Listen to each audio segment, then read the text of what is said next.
Moi boa noitiña a todos, programa 17 do noso básquet. Parece que comenzamos onte, Paco, moi boa noite, parece que comenzamos onte, mira, programa 17 xa. Sí, seguimos aquí.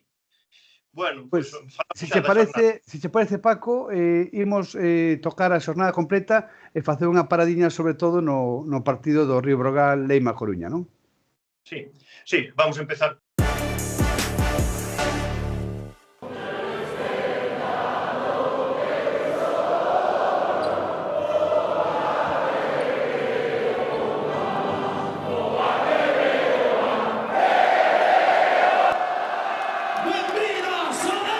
Lóxicamente, no primeiro derbi na máxima categoría na CB entre o Río Breogán e o Leima Coruña, unha excelente xornada de baloncesto, moi bon ambiente, respeto entre as aficións, e sobre todo un partido moi igualado, con momentos moi bons, con momentos non tan bons, pero que presididos pola igualdade sempre dan emoción, non?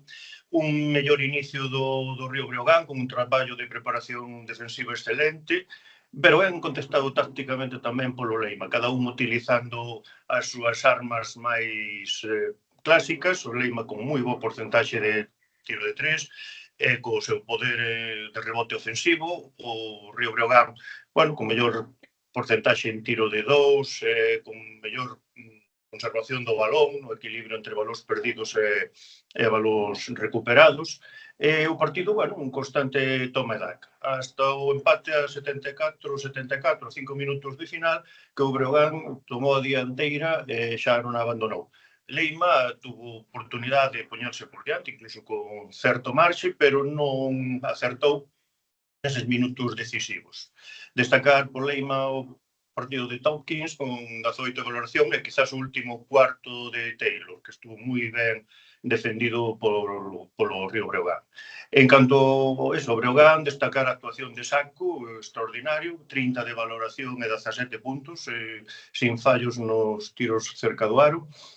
John Hilliard con 18 puntos e 22 de valoración que, sobre todo, estuvo presente nos momentos máis quentes do partido. En definitiva, unha extraordinaria xornada que puxo o Breogán nunha situación relativamente cómoda e o Leima, a esperar recuperar os xogadores que estaban doentes e a incorporación de Hortel que lles aporte máis profundidade de banquillo e seguir traballando. Polo partidos do sábado, Surne Unicaja, un partido que en principio Unicaja dominaba claramente, pero ao final o 81-86 indica o que foi. Nesta competición ninguén se pode confiar. Hasta o terceiro cuarto o dominio era amplio, pero no último cuarto, da man de Jones e de Roger, casi lle dan a volta. Menos mal que Perry mantivo o Unicaja dentro do partido hasta o final. O Valencia co Irán, o Valencia no primeiro tempo foi unha auténtica pisonadora. 67 puntos no descanso, non sei se é un récord, pero non andará moi longe. Con un 69% en tiro de 3. Pouco puido facer o Covirán ante esa Avalanche. Baltonen foi o máis destacado polos granadíns e polo Valencia Badio e de la Rea os mellores, pero dentro dun extraordinario nivel colectivo.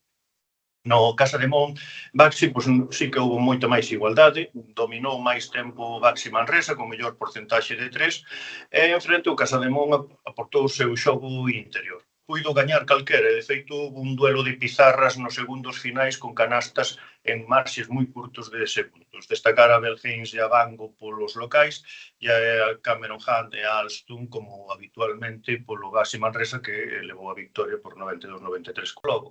Continuamos co outro partido do sábado, o Juventud-Moraván. O Juventud 93, Moraván 86. Ata o final do segundo cuarto Andorra levaba a iniciativa, pero, a partir de aí Juventud tomou a dianteira e sin grandes diferencias mantivo esa marxe, gracias ao traballo, sobre todo, de Tomic, Pustovoy e Robertson. Polo Andorra destacar a actuación de Kuric con 23 puntos e 20 de valoración. Xa na xornada do domingo, o UCAM Murcia Lleida tamén moi igualado, ainda que co UCAM prácticamente todo o partido por diante.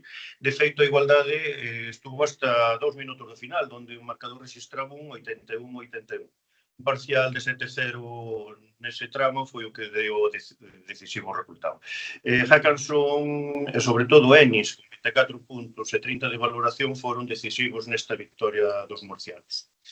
Partidos dos equipos canarios con Barça e Madrid, pues, bueno, dos foron para os equipos de rango futbolístico. Dreamland Barça ganou o Barcelona 74-77, liderados por Panther e Metu. Unha victoria que é imprescindible para o Barça para seguir loitando pola Copa do Rei. Basáronse sobre todo nun porcentaxe en tiro de 3, un 50%. No debe do Barcelona, pois o pobre porcentaxe en tiro de 2, un 34%, e o feito, por exemplo, de que Canarias anotou 14 puntos máis na pintura que o equipo catalán. En canto ao Real Madrid-La Laguna, tamén un partido moi igualado. La Laguna empezou mellor, pero no terceiro cuarto do Real Madrid con un 71% en tiro de campo contra un 37% dos canarios rompeu o partido. Ao final un 32-11 nese cuarto foi fundamental para o desenlace final. Ezonia e Ibaka foron máis destacados polo Real Madrid e Kramer e Fittipaldo polo equipo de Tenerife. O Girona-Baskonia, pois un sorprendente resultado. No descanso un 45-25. Con decir que o Baskonia tiña un 13% en tiros de 3. Que logo, nese momento, no descanso, que ao final do partido Xirona anotou 50 puntos na zona, 24 máis que Baskonia, colleu 16 rebotes máis, onde Juan Fernández foi amo señor, con 29 puntos e 30 de valoración. Algo debe estar pasando en Baskonia para un equipo de Euroliga que estaba chamado a facer outras cousas, este a unha victoria pois, de equipos como o Bilbao ou o Río Breogán. No que respecta a CB, pois nada máis, continúan líderes Valencia e Unicaja con 13 victorias e 3 derrotas, seguidos do Real Madrid con 4 derrotas e La Laguna e Juventud con 11 victorias e 5 derrotas. Na parte de abaixo, Covirán e Leima pois, están igualados con 4 victorias e 12 derrotas e a continuación Andorra, Llopos e Xirona. O Xirona que abandona a última posición que levaba unhas cantas xornadas ocupando. Isto é o que respecta a CB. Non? Pois imos, se che parece, ca derrota durísima en casa do Ecargo Booking Ourense e a victoria tamén de Mombús Obradoiro. Pois sí, foi un pouco cruel porque evidentemente hai unha diferencia de plantilla, de presupuesto, o Fuenlabrada é un equipo que ten outros obxectivos, pero o partido chegouse igual ao final do tempo reglamentario 81-81 e o Cargo Booking tuvo incluso a última posibilidade de anotar. Con todo, na prórroga tamén estuveron aí. Casi sempre o Flexicable levou a batuta, pero o equipo de Ourense deu sempre a cara, incluso, como dixen antes, puido gañar. Foi decisivo Jorgensen con 24 puntos e 30 de valoración. Polo equipo de Ourense, moi ben Moody no inicio, de feito, bueno, logo sacaron a Zurbinger a defendelo a veces ao límite, bastantes queixas a actuación arbitral en Ourense. Con todo, o que demostra Ourense que non perde a comba en ningún partido. Eso sí, os abonados van ter que ir ao cardiólogo porque entre finais igualados e prórrogas os de Ourense levan xa uns cantos. No Mombús Alimerca, o Mombús recuperou a senda da victoria. Ahora mesmo creo que é o fundamental, victorias, adaptarse ao novo adestrador e cambiar sensacións. Non foi un gran partido, pero é unha victoria traballada. Mal porcentaxe de tiro por ambos equipos, pero mellor control das posesións do Mombús. Contaban con dúas baixas importantes, Ratti e Estevic, pero, bueno, con todo, é un proceso que o Mombús ten que tomar con tranquilidade para ir acercándose pouco a pouco á parte de arriba da tabla. No que restantes partidos hai que destacar o Movistar Estudiantes Silvo San Pablo Burgos, 88-95 ganaron os burgaleses, xa viñan de eliminar o equipo madrileño na Copa de España e agora, dan un golpe na mesa quedando solos na cabeza da competición.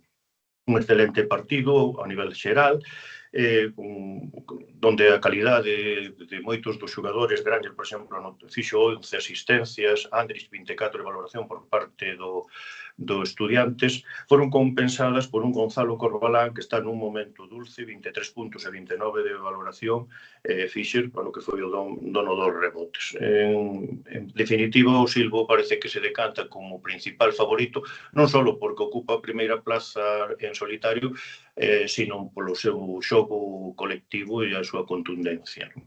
Logo, o resto dos equipos aspirantes ao ascenso, como Betis, ganou con comodidade, con a actuación de Benítez Hughes.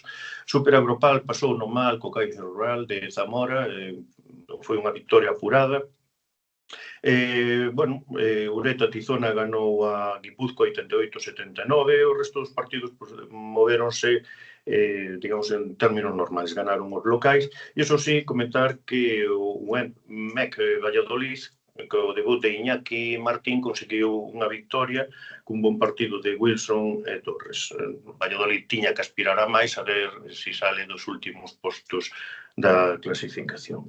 Entón, aquí en xeral, o que comentaba, Silvo vai en cabeza con 15 victorias e unha derrota, seguido de Flexicar, Fuenlabrada e Movistar Estudiantes, os dous equipos de Madrid con 14-2, e a continuación Betis con 12 victorias, 4 derrotas, Super Agropal 11-5. O encargo Ourense vai con 6 derrotas a continuación, e Tizona e Monbus con un equilibrio 8 victorias, 8 derrotas. No fondo da tabla, Morón con unha súa victoria que conseguiu a xornada pasada.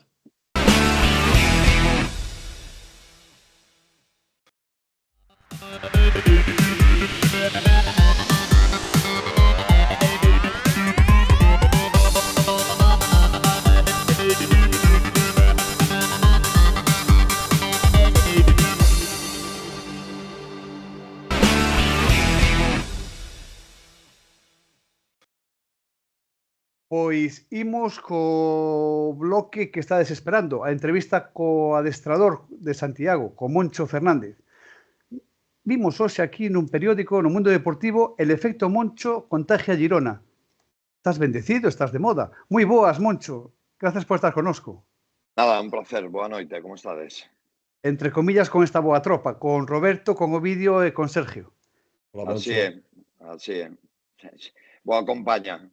A Santa Compaña, que dirían os había mellor seguro, pero é que hai. É que hai, amigo.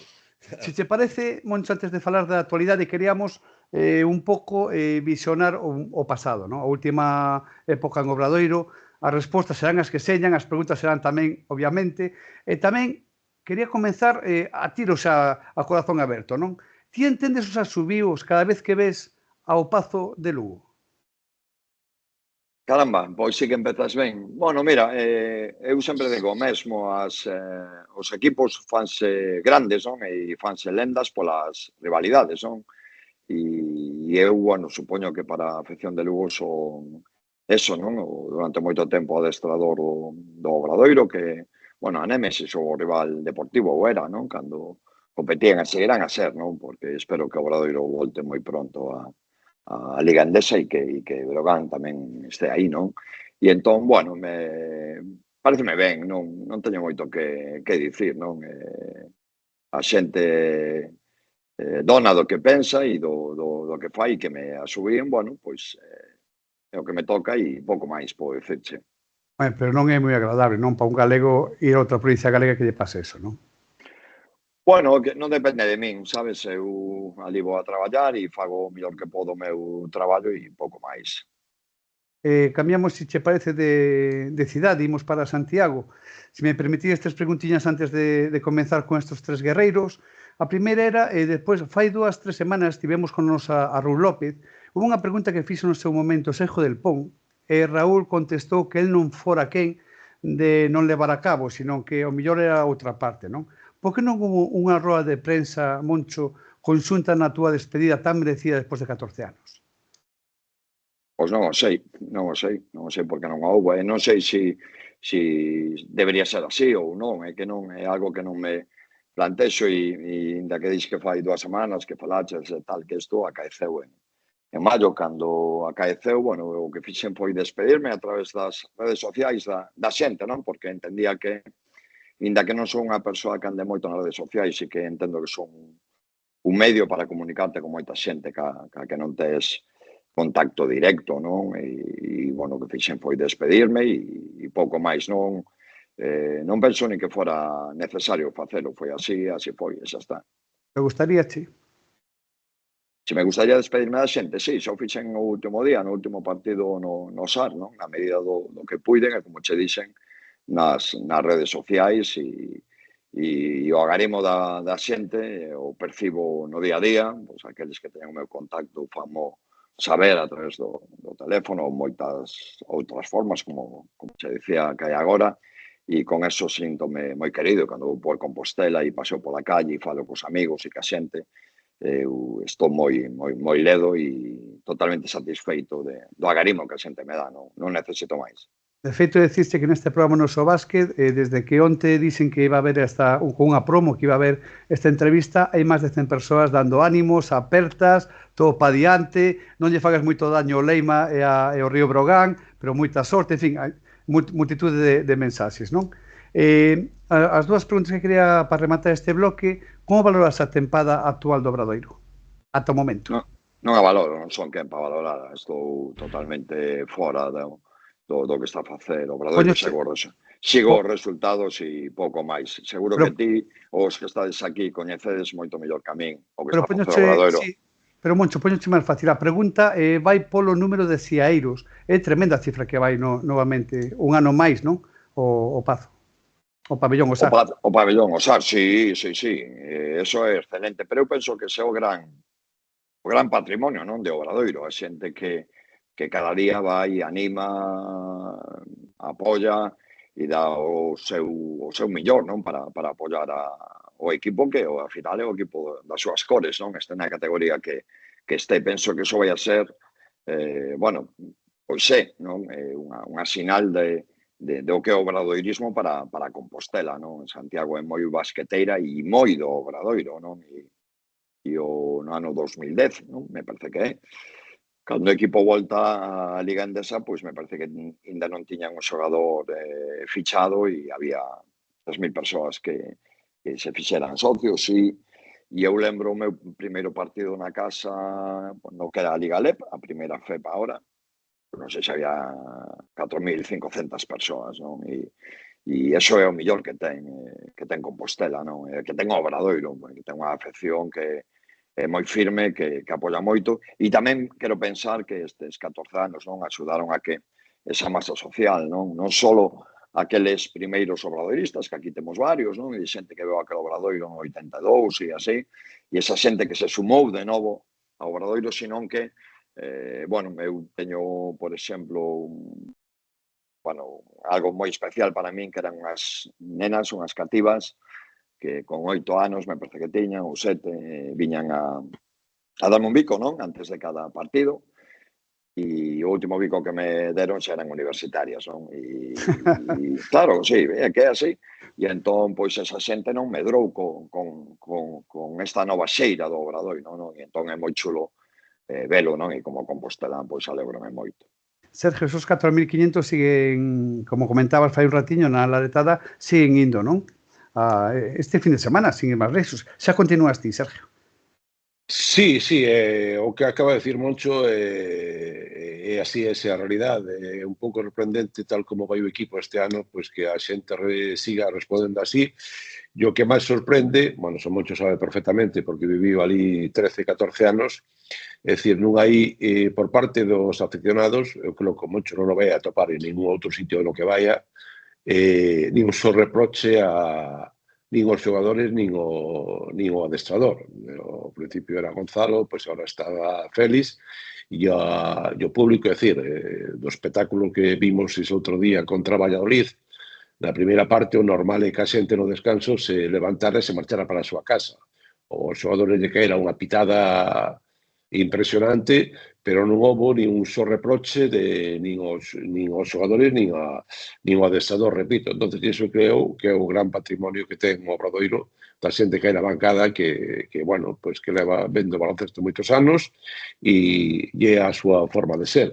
Pero o que quería preguntar a Monche que, para acabar, se queres co tema este do Obradoiro e tal, vexo que polas súas respostas, pois que estás un pouco resentido, Moncho. Bueno, vamos a ver. Por todo o que pasou, vamos. Non estou resentido. O que pasa que é unha etapa que quero pechar, non? E o certo é que pasaron, pois, canto é? Maio, estamos en xaneiro, non? Pois 9 meses. E penso que a etapa de Moncho no Obradoiro finalizou, non? E o certo que eu pensei que ibades a entrevistar o adestrador do Girona, non? E por agora non é así. E entón é unha etapa que xa pasou, que xa pechou, e a historia do Obradoiro segue porque o clube é moito máis grande que as persoas, non? E entón non quero estar a falar de Obradoiro porque agora o adestrador do Obradoiro é outro, o Obradoiro ten a súa historia, sigue o seu camiño, e o meu camiño, bueno, pois quedará aí cos meus compañeiros, nos libros e demais. O que se me queda é o obradoirismo para sempre. Eu xa non podo ser de outro clube. Xa era cando era cativo, cando meu pai me levaba o vello Sar a ver os partidos, pero, bueno, a miña vida seguiu outro recorrido, outro camiño, e entón ahora o Obradoiro pertenece á súa afección, que sen dúbida é o mellor que ten, como dicíamos antes, e aos que están agora, non? E non é resentimento, o que me dá permíteme a expresión un pouco de, non é vergoña a palabra, pero sí que, oye, que eu xa non estou ali, que agora as cousas do Obradoiro pertenecen á xente do Obradoiro, e só podo falar desde fora e debe ser así, non? Sí, pero, a ver, entenderás, Moncho, que unha entrevista que llevamos a facer e tal, que non tocáramos o tema Obradoiro, eu creo que non sería xornalísticamente.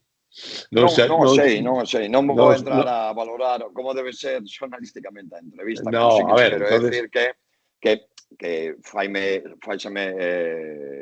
difícil falar. Non é difícil, é violento porque eu xa non son do Obradoiro, non? Quero dicir profesionalmente, é dicir, pertence a outras persoas, e igual que pois non me gustaría que cando estivera noutro clube, pois, bueno, ahora isto pertence a outra xente, e outra xente que ten que falar de Obradoiro. Para min o Obradoiro é unha etapa increíble na miña vida, irrepetible, chulísima, chea de bons recordos, de agarimo, de momentos bons, de momentos malos, pero que agora a miña vida está noutro punto, e por eso non vos digo a vos, digo a todo o mundo que me entrevista, e as 6, 7, 8 primeiras preguntas sempre son Obradoiro, non? Entón, decir, agora xa lle pertence a outros, e son outros os que teñen que contestalas, non? Sí. A ver, con esto vamos a acabar do Obradoiro, pero tú entenderás que tú eres historia do Obradoiro. Entonces, nunha entrevista deste tipo, temos que falar do que tú formas parte da historia xa dun club. Claro, son historia porque formei parte de Obradoiro, igual que moitos outros, non? Que tamén son historia. O certo que botei moitos anos ali, pero, bueno, como che digo, que pasaron 8 meses, non? Dende que dirixín meu último partido, non? Co Obradoiro. 8 meses xa, non? Perdón, interrumpo, porque... No, pero para cambiar... No, cando se dice historia é historia viva. Cando está vivo, hai que dicir historia viva do... Xa entendemos que era máis profesor de historia. Bueno, a ver como sale desta entrevista. A ver, xa que para acabar con isto, quería a tema Girona, porque eu recordo, é o último relacionado co Obradoiro, que cando veo Girona a Santiago, recén ascendidos, o seu presidente, Marc Gasol, nunha entrevista que eu daquela ainda estaba en activo na televisión de Galicia, dixo que Fai tanto. Já estamos puteando. El pon, é o que hai. Dixo que o espello no que debía mirarse Girona era o Obradoiro e o seu adestrador. Eso dixo Marc Gasol públicamente nunha entrevista. Espero que ahora, co espello, parte dese espello ou parte de eso é Moncho Fernández, pero que non siga moito a liña que está seguindo o Obradoiro. Digo, si queres decir, yo consigo da miña parte, ¿no? De eso. Eu acordo desa entrevista de Marc Gasol que dixo que esa era a idea un pouco que tiñan esos. Tú atopaches en Girona ao chegar, cando dixeches fixeches un pouco Tarradellas, non? Cando dixo de ya soca aquí, tú empezaste unhas... Cidadáns de Cataluña, sí. Cidadáns de Cataluña. Ya soca aquí. Vale, pois tú chegaches a Girona e que te atopaches en Girona? Pois mira, atopeime pois un clube formado en algunhas cousas parecido ao que te decías agora, por seguir con ese fío. Moita xente dentro do clube que levan o escudo tatuado, non?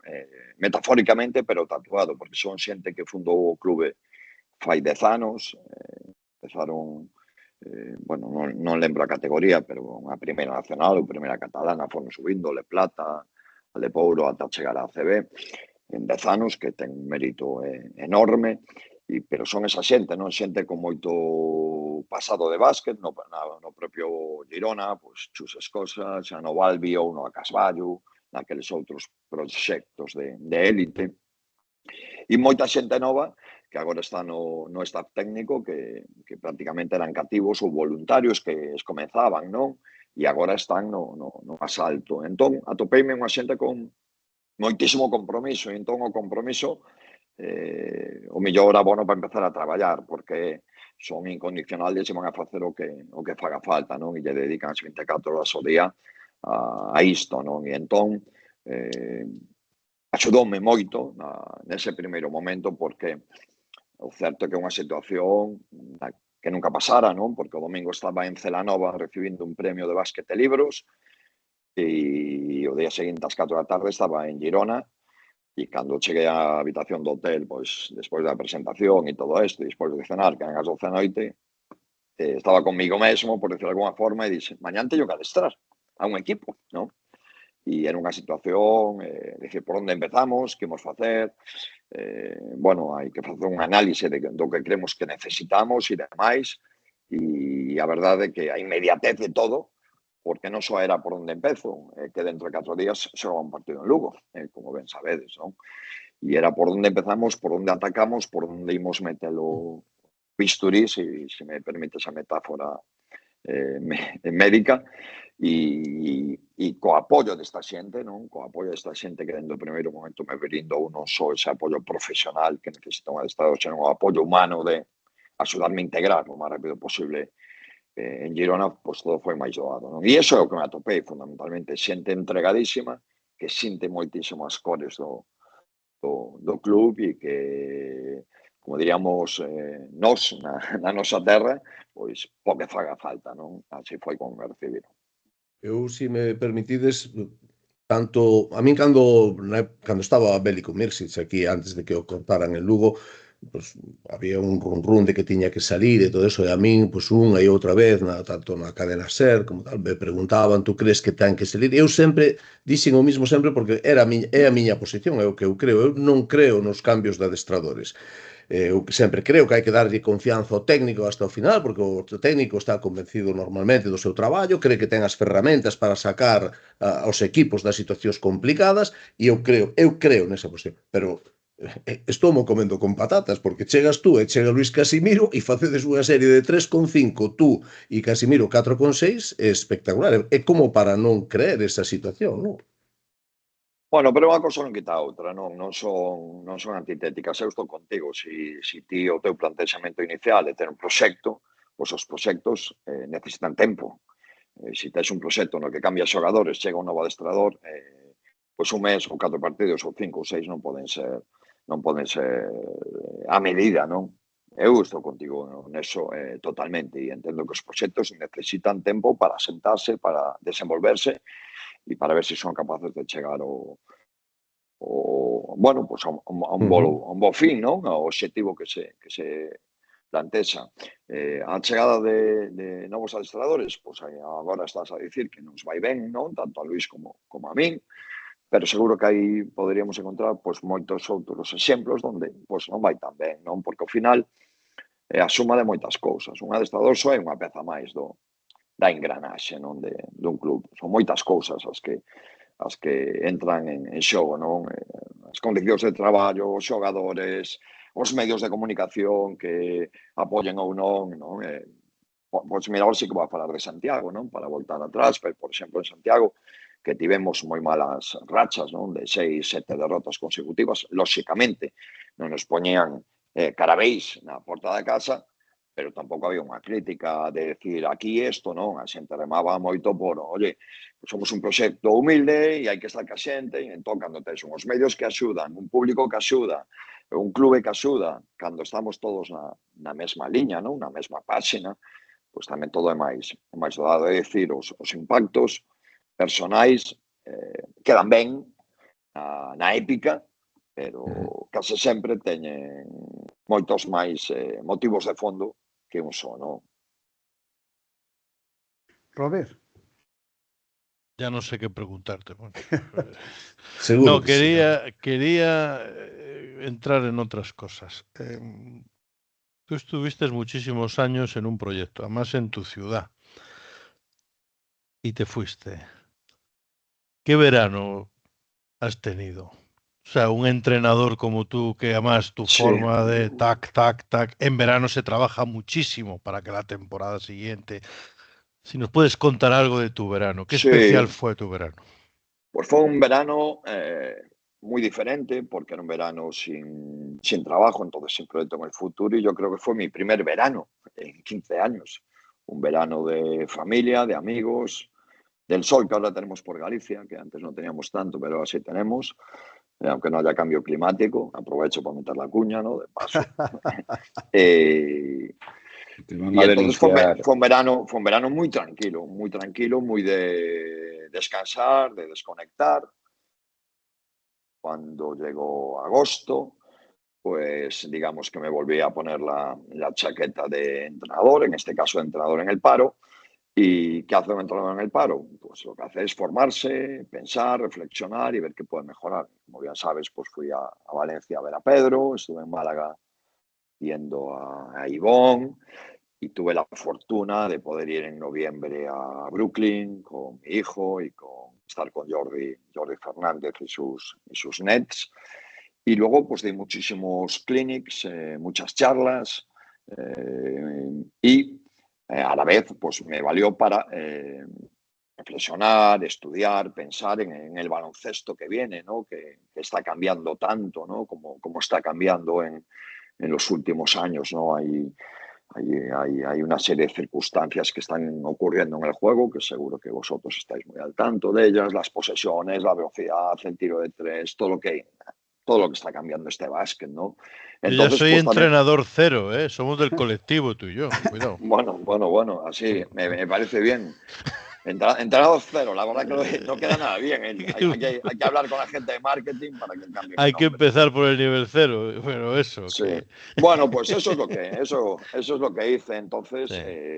lógicamente, todo ese tiempo de reflexión y tal, pues también te vale para, bueno, pues el día que llegue un nuevo proyecto, pues poder aplicar pues las nuevas ideas que crees que van a funcionar o que pueden funcionar. Y eso es fundamentalmente lo que hice. También vivir mucho como entrenador en el paro, vuelvo a repetir, y también como padre, ¿no?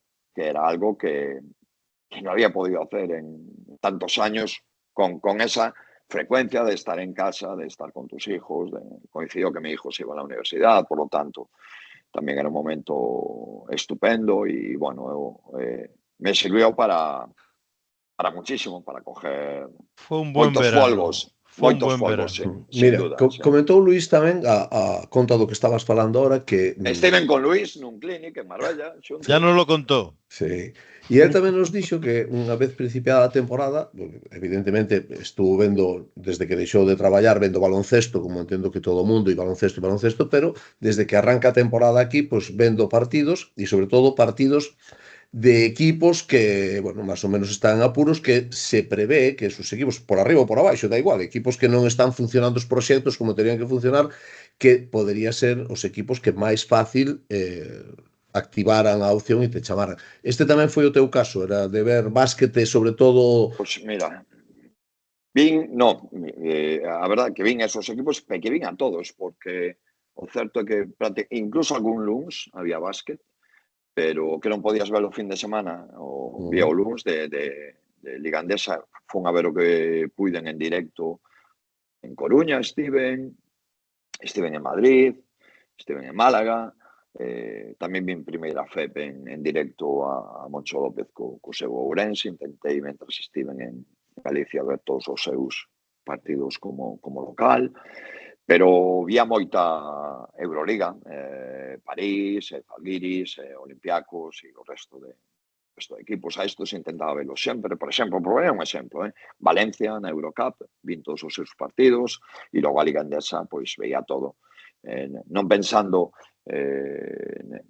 con ese punto de vista, sino vou a ver todo o básquet que poida, porque cando estás a traballar, digamos que tes o foco no teu equipo e a análise máis profunda que podas facer do teu equipo, volves a ver o partido, etcétera, etcétera, e logo o teu foco está no rival inmediato e entón ves todos os partidos do rival e tal, e digamos que estes partidos, pois, bueno, pois, cando me sento a cenar, pois, poño e vexo un pouco de Euroliga ou tal, pero claro, tes o foco no teu equipo e no rival, e entón, cando estás a traballar, inda que soe así un pouco estrano, ves menos básquet que cando estás en traballar, porque cando estás en traballar ves todo, e eu intentaba ver todo, NBA, bueno, pois todo que botaban polas pantallas, pois intentaba velo. Tú levas 3 de 5, un aí xa, levas 3 de 5, sinceramente, sorpréndeche o rendimento inmediato do teu equipo, o sea, quero dicir, que nese umbral, porque tú cando chegas miras calendario e dices, tengo isto e isto, hai que sacar algo porque é importante sacar algo. Sí. Decir, tú pensabas, además co calendario que tiñades, claro, que eso non era unha coña, quero dicir, tú pensabas que poderías estar nesta situación, que o equipo respondería desta forma?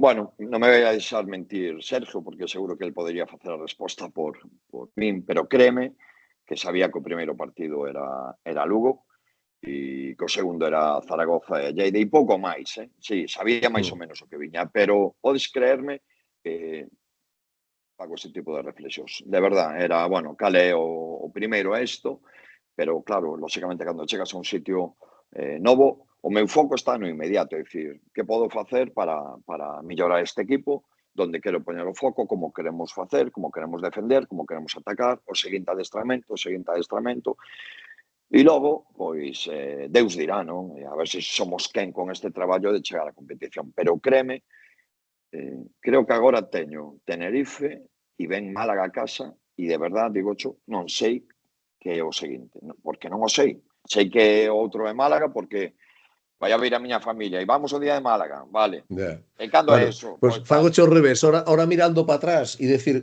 hostia, fixen 3 de 5, a que acabamos de liar. Quer dicir, é a mesma resposta, de verdad. A miña resposta é que mañán teño que adestrar e, bueno, pois mañán, a ver, que fixemos ben, que fixemos mal, onde podemos mellorar, como podemos seguir a medrar. E porque, pero non é un plantexamento de decir, bueno, é que non, é que é a única maneira que coñezo de poñer o foco no realmente importante, porque se te pos a pensar que pode ocurrir, mareaste, que é absurdo, é dicir, nós que podemos facer? Pois nós que podemos facer é isto, o mellor posible, e o dos calendarios sempre é igual, o calendario é bo ou mal a toro pasado, é dicir, según che vaya no calendario, vai a ser bo ou malo, é dicir, se gañas algún partido, pois o calendario, oye, pois estupendo, gañamos, porque ademais a Liga é así, é dicir, cal é o rival doado da Liga Endesa, cal é o rival doado, non venche tal ou vas a cual, é que é tan complicado recibir a Baskonia como ir a xogar a Lugo, ou como ir a xogar a Bilbao, ou como ir agora a Tenerife, ou recibir, non sei, a Murcia ou o Barça, é que a Liga Endesa é moi complicada, entón se pensas no calendario, eu penso que xa ninguén se subiría a ningún barco, non? E dicir, non, desastre, que duro, que difícil, non? O que tens que facer é centrarte, como che digo, ese é o meu plantexamento. No inmediato, é teño que adestrar, teño estes xogadores, quero xogar desta forma, quero defender desta outra, e vamos a traballar niso, e logo vamos a ver se nos chegan o fin de semana e somos quen de competir ao nivel que a Liga demanda e somos quen de gañar un partido. Moncho, está o vídeo intentando levarte ao seu sitio desde a amistade para que lle digas algo do Baskonia. Todo o que está preguntando vai para o mesmo sitio. No, mira,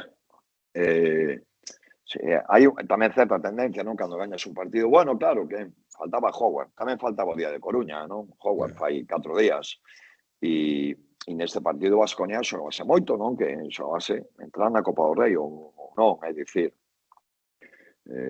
estes equipos están diseñados para xogar este número de partidos que les xogan, é certo, dentro do meu punto de vista, humildísimo, que o calendario dos equipos Euroliga é unha toleada e está feito por un tolo. Eu penso que están a piques de matar a galiña dos ovos de ouro. Creo que é exagerado o calendario por os medios, que non todos os equipos teñen os medios de viaxar, de tal, de cual. E logo hai outra cousa tamén. o resto dos equipos, e aquí Robert, que é un especialista no baloncesto europeo e que estivo en tantas pistas e canchas e demais, poderá ratificalo seguramente. Os equipos que xogan españoles, que xogan Euroliga, teñen que xogar a Liga Española. E os outros equipos teñen que xogar as súas ligas, que son moitísimo máis doadas. E que incluso, por exemplo, Olympiacos, pois, o mellor lle cancelan os partidos, non? Para que poda xogar. E aquí non. Entonces, penso que o hándicap que teñen os equipos españoles da Euroliga e que teñen que xogar a Liga Española, donde calquer equipo pode gañar a calquera.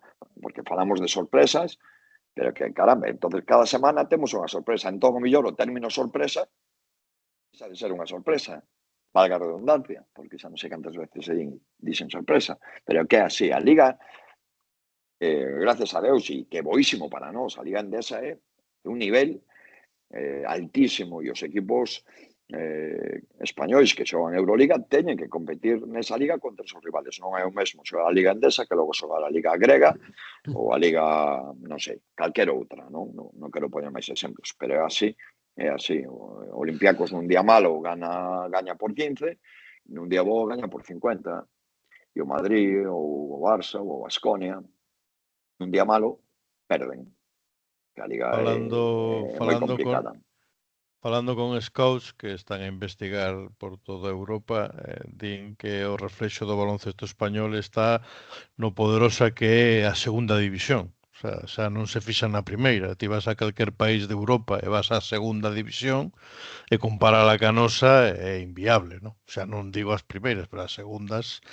Eu o fío que dixeches antes, queríache preguntar, é unha doble pregunta. Que ten diferente ser adestrador de inicio ou de configuración do proxecto ano tras ano ou chegar con un equipo xa feito, rodado, que tes que habilitarte, que tes que acostumarte, a moldarte inmediatamente? Esta sería a primeira. E a segunda, canto tiveches que amoldarte a este equipo para intentar impregnar o teu baloncesto, pois a mellor con algúns xogadores que non son os máis adecuados. Bueno, o primeiro, claro, é un hándicap enorme, non? Porque cando tes xogadores que veñen novos á Liga, non? Como era aquí, moitos debutantes, non? Na Liga Endesa, neste equipo, pois se tes unha pretempada de 6-7 semanas, como nos tiñamos, ou como normalmente teñen os equipos, pois caramba, tes un traballo enorme. Ademais, son xogadores que normalmente cando se incorporas ao teu equipo como adestrador, os coñeces bastante ben. Ata que os adestras non os coñeces de todo, é certo, pero os coñeces ben, sabiches moitos partidos, analizaches, etcétera, etcétera. Entonces, ese hándicap, telo. Tes que, sobre a marcha, intentar conseguir toda a información posible e facerte unha idea o máis cercana posible do que é o teu equipo, non? E que características teñen. E a segunda pregunta, isto é moi fácil. Isto é un xogo de xogadores, e quen xogan son os xogadores, non? E entón, pero perdoa, os xogadores que tiñas viñan de perder un montón de encontros e agora chega Moncho e se gañan uns partidos. Sí, pero a mellor se gañarían igual con Fotis que un superadestrador. Eso nunca se sabe. Estaríamos no terreo da especulación, é así. E o que che quero decir é que un xogo de xogadores, entón, creo que o bo adestrador é aquel que é quen de sacar o mellor do que ten. Entón, se tes un equipo cuya media de edad son 34 anos, pois o mellor non pode xogar a 200 por hora. Non por poñer un exemplo moi burdo, pero que se entende. E se tes xogadores dunhas determinadas características, pois terás que xogar. Eu penso que vos que seguides moito o mundo do básquet e que estades, levades toda a vida vendo partidos, pois é evidente que como xogaba Obradoiro con Artempus do Boi ou Marek, non ten nada que ver con xoga Girona, ou como xogaba Obradoiro con Alberto Corbacho e Matt Thomas, non ten nada que ver como xogaba con outros anos, non? É dicir, pois aquí temos unhos xogadores con as características e eu intento, dende a miña parcela, explotar as súas cualidades, igual que outros anos, pois, intentei explotar outras. Non é mesmo ter a determinado xogador que terá outro, eso é así.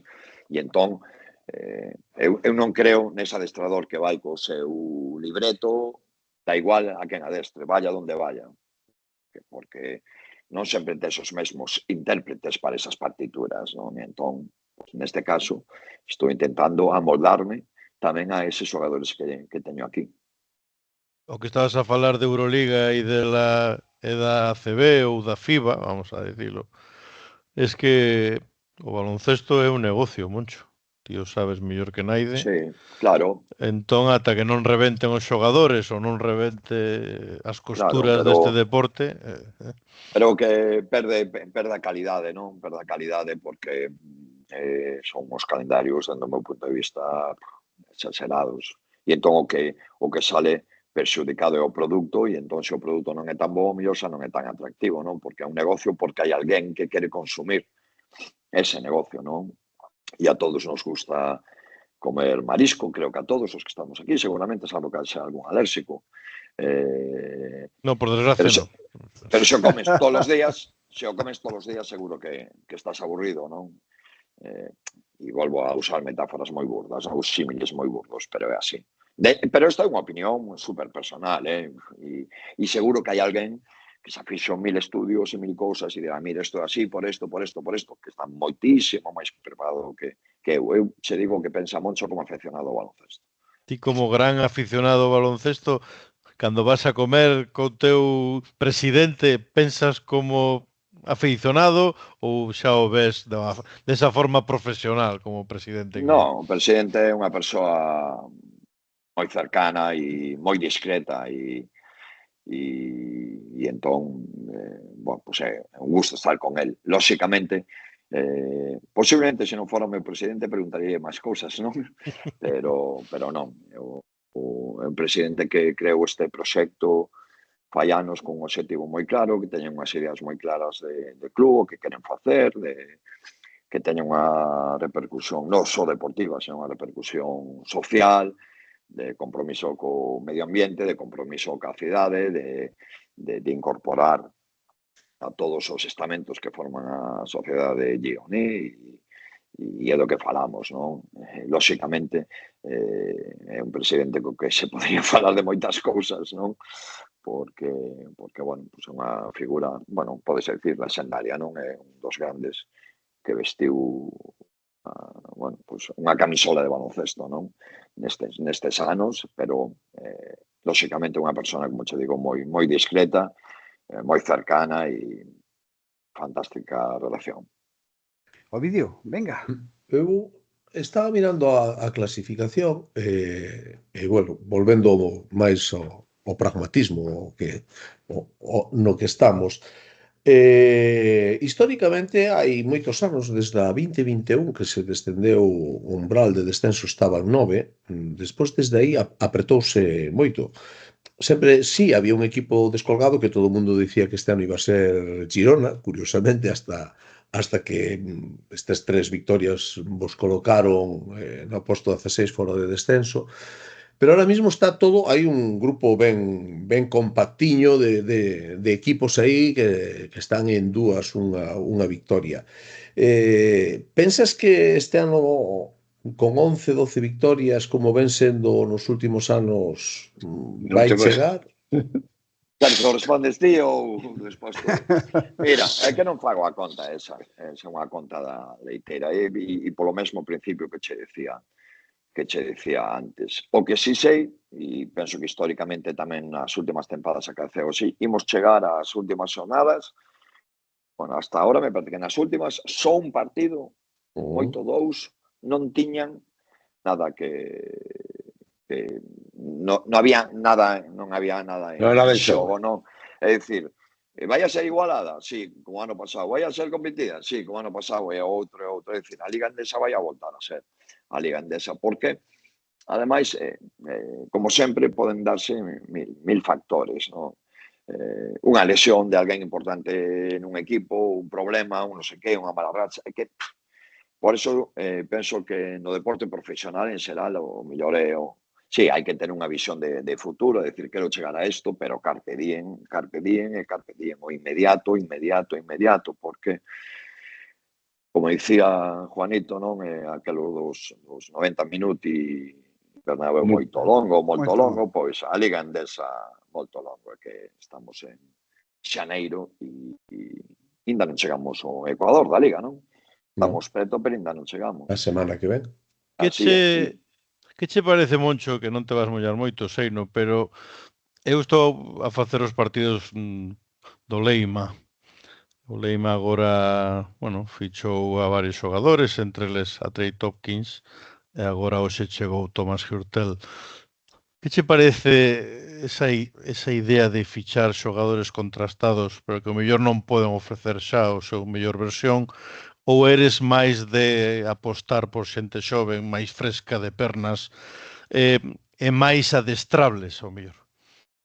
No, pois, mira, todo depende do escenario, como sempre, que depende do escenario no que estés, no equipo no que estés, é dicir, pois o mellor, pois en Manresa, pois Tonkis, que sei, calquer xogador xa máis veterano, pois a forma que teñe de xogar os de Diego, pois dis, pois caramba, non encaixan, non? Porque van a toda velocidade, arriba e abaixo, defenden toda a pista, bueno, pois determinada idade e demais, pero o mellor, si a tomas o pos no Tenerife, por poñer un exemplo, por non falar de Leima, que o respeto que teño polo clube e por Diego é infinito, e non son palabras vanas, porque é así a realidade. Pois pones a Thomas Hurtel en Tenerife, que é o equipo que xoga menor número de posesións da Liga, pero é o que ten un punto de posesión máis grande, é dicir, son espectaculares, como os podes ver cada fin de semana xogan moi ben, e además toca me Tenerife porque me toca agora, pois o mellor funcionaría, é dicir, o contexto moi importante, non? É dicir, entón esta pregunta é, para o teu equipo, para outro, pois depende donde estivera, con quen estivera, pero vou falar eu da calidade de Thomas Hurtel ou de Trey Tompkins, sería un osado, pois son xogadores que teñen moita calidade, pois dependendo do contexto, pois e o futuro dirá, non? Se é axeitado ou non, pero ao final, créeme, non vais a ser un xogador, non? Porque ao final o traballo que fagan o resto dos compañeiros vai a ser clave, porque é así, Imos rematando, Sergio, que o reloxo ten que cenar o pobre home. No, si, eu quería... o que acabo de falar un pouco ahora, Moncho, dos estilos de xogo e tal, vamos a ver, volvendo ao Obradoiro, pero o Obradoiro do estilo de xogo, é dicir, a evolución de Moncho dos primeiros anos, tal como foi evolucionando o baloncesto, pois Moncho creo que tamén foi evidentemente evolucionando, e agora chegas a un Girona que eu non o seguía a Girona desde que estás tú, desgraciadamente teño que seguirlo ahora, e además hasta me puxe nervioso no primeiro partido agradezo. Que tal, é dicir... Bueno, eso non ten mérito que te pos nervioso en todos os partidos que xoga o Obradoiro seña que enseña o rival, quer dicir, perdón, o Breogán. Se que enseña o rival, o teu nivel de nerviosismo aí está. Sí, pero cando falamos do primeiro, Sergio referíase á primeira victoria, non? Que va? Viñeron todos de excursión ao Pazo, todos. Eso sei, pero falamos da primeira... Da primeira victoria. Había pregunta era... A segunda. Decía de Moncho, a ver, a túa evolución como adestrador, e chegas a Girona, perdón pola expresión, é un equipo máis de saltaríns, sobre todo na parte exterior, os xogadores que tes, coas características determinadas e tal. E, amigo, o que me sorprende, porque, repito, levo che vistos os 3 partidos. Bueno, no, máis, yo de Lugo. Sí, e entonces digo, a capacidade, como conseguiches, non sei, adaptarte a ese tipo de xogador, tendo en conta un pouco a túa trayectoria, que evidentemente non era dun equipo como Girona. Non, son xogadores diferentes, pero, como ben dís, alégrame que digas isto, porque é certo, non? E xa falamos antes, a forma de xogar que tiñamos con os primeiros anos, non? Cando tiñamos, por exemplo, non sei, a Oriol, a Hawkins, a Kendall Corbacho, non? Tiñamos unha forma de xogar moi característica, de moitas áreas bloqueadas, logo fomos evolucionando, e, bueno, pois, eu penso que poderíamos, se tivermos que marcar un histórico a chegada de Cas, non? E o COVID, pois, fíxonos evolucionar, unha forma de xogo tamén diferente, non? Con escoltas máis creativos e pivots máis de pick and roll, e, sin embargo, ano pasado, pola confección da plantiña, topábamos que tínhamos 3-5s, que non podíamos xogar con ese 4 aberto do que fala todo o mundo, non? Tiñamos que xogar con 2-5s, e fomos quen de xogar con eles dous xuntos, tanto Mare como Artén, e foi, dende o punto de vista numérico, era unha das mellores formacións do equipo, porque, como ben sabes, o tiñamos estudiado e funcionou, non? E era como, pero que fan estos tíos xogando con 2-5s, non?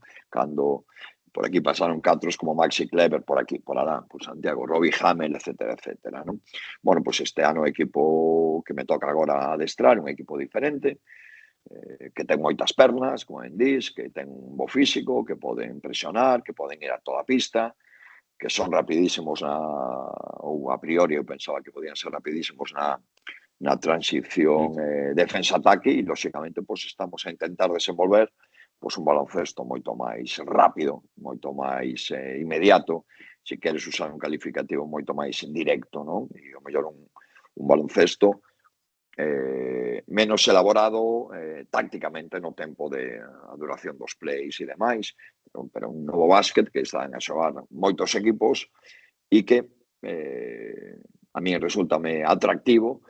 E, bueno, unha cousa que ti penses teóricamente na tua casa, lóxicamente, de caramba, podría facer isto, e logo leválo a pista. E tamén para min, como adestrador, significa un reto, non? De decir, bueno, tamén son capaz de adestrar este tipo de equipo e neste tipo de circunstancias, porque o último equipo que adestré, como falábamos agora, tiña 2-5s puros, que non podían sair da zona, e xogábamos con eles, e, sin embargo, agora xogou con prácticamente os 5 xogadores fora, non? E eso como adestrador tamén é chulo, porque é un reto ser quen de facelos funcionar. Mira, esta é unha curiosidade, esta última pregunta que che vou a facer.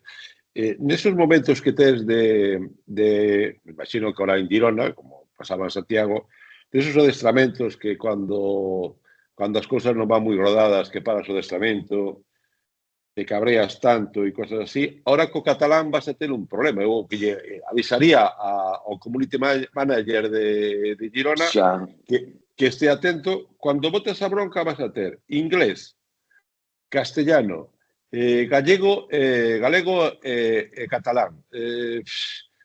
Viviches algún tipo xa de situación destas ou ainda non? No, para nada, pero de todas formas, como maestro da comunicación que eres, sabes que o 80% da linguaxe non verbal, e entón da igual o que digas. O importante son os acenos da tua faciana, que eso enténdese aquí en China, Taipei e en Sudáfrica, si me pos. Pero, bueno, creo que cando chegue e este enfadado, van non saber o Marcel se digo collóns, or shit. Sí, pode ser moi interesante eso de, a ver, Sí, a ver se son quen de aprendelo catalán, e que me gustaría, e cando me asento un pouco, pois, bueno, seguro que tamén o meu background de galego vaime axudar moito a falalo, porque entendelo no contexto deportivo, que non quero ser un fantasma, non me cosa traballo, podo entendelo perfectamente. Se me fan preguntas relacionadas co deporte, lóxicamente.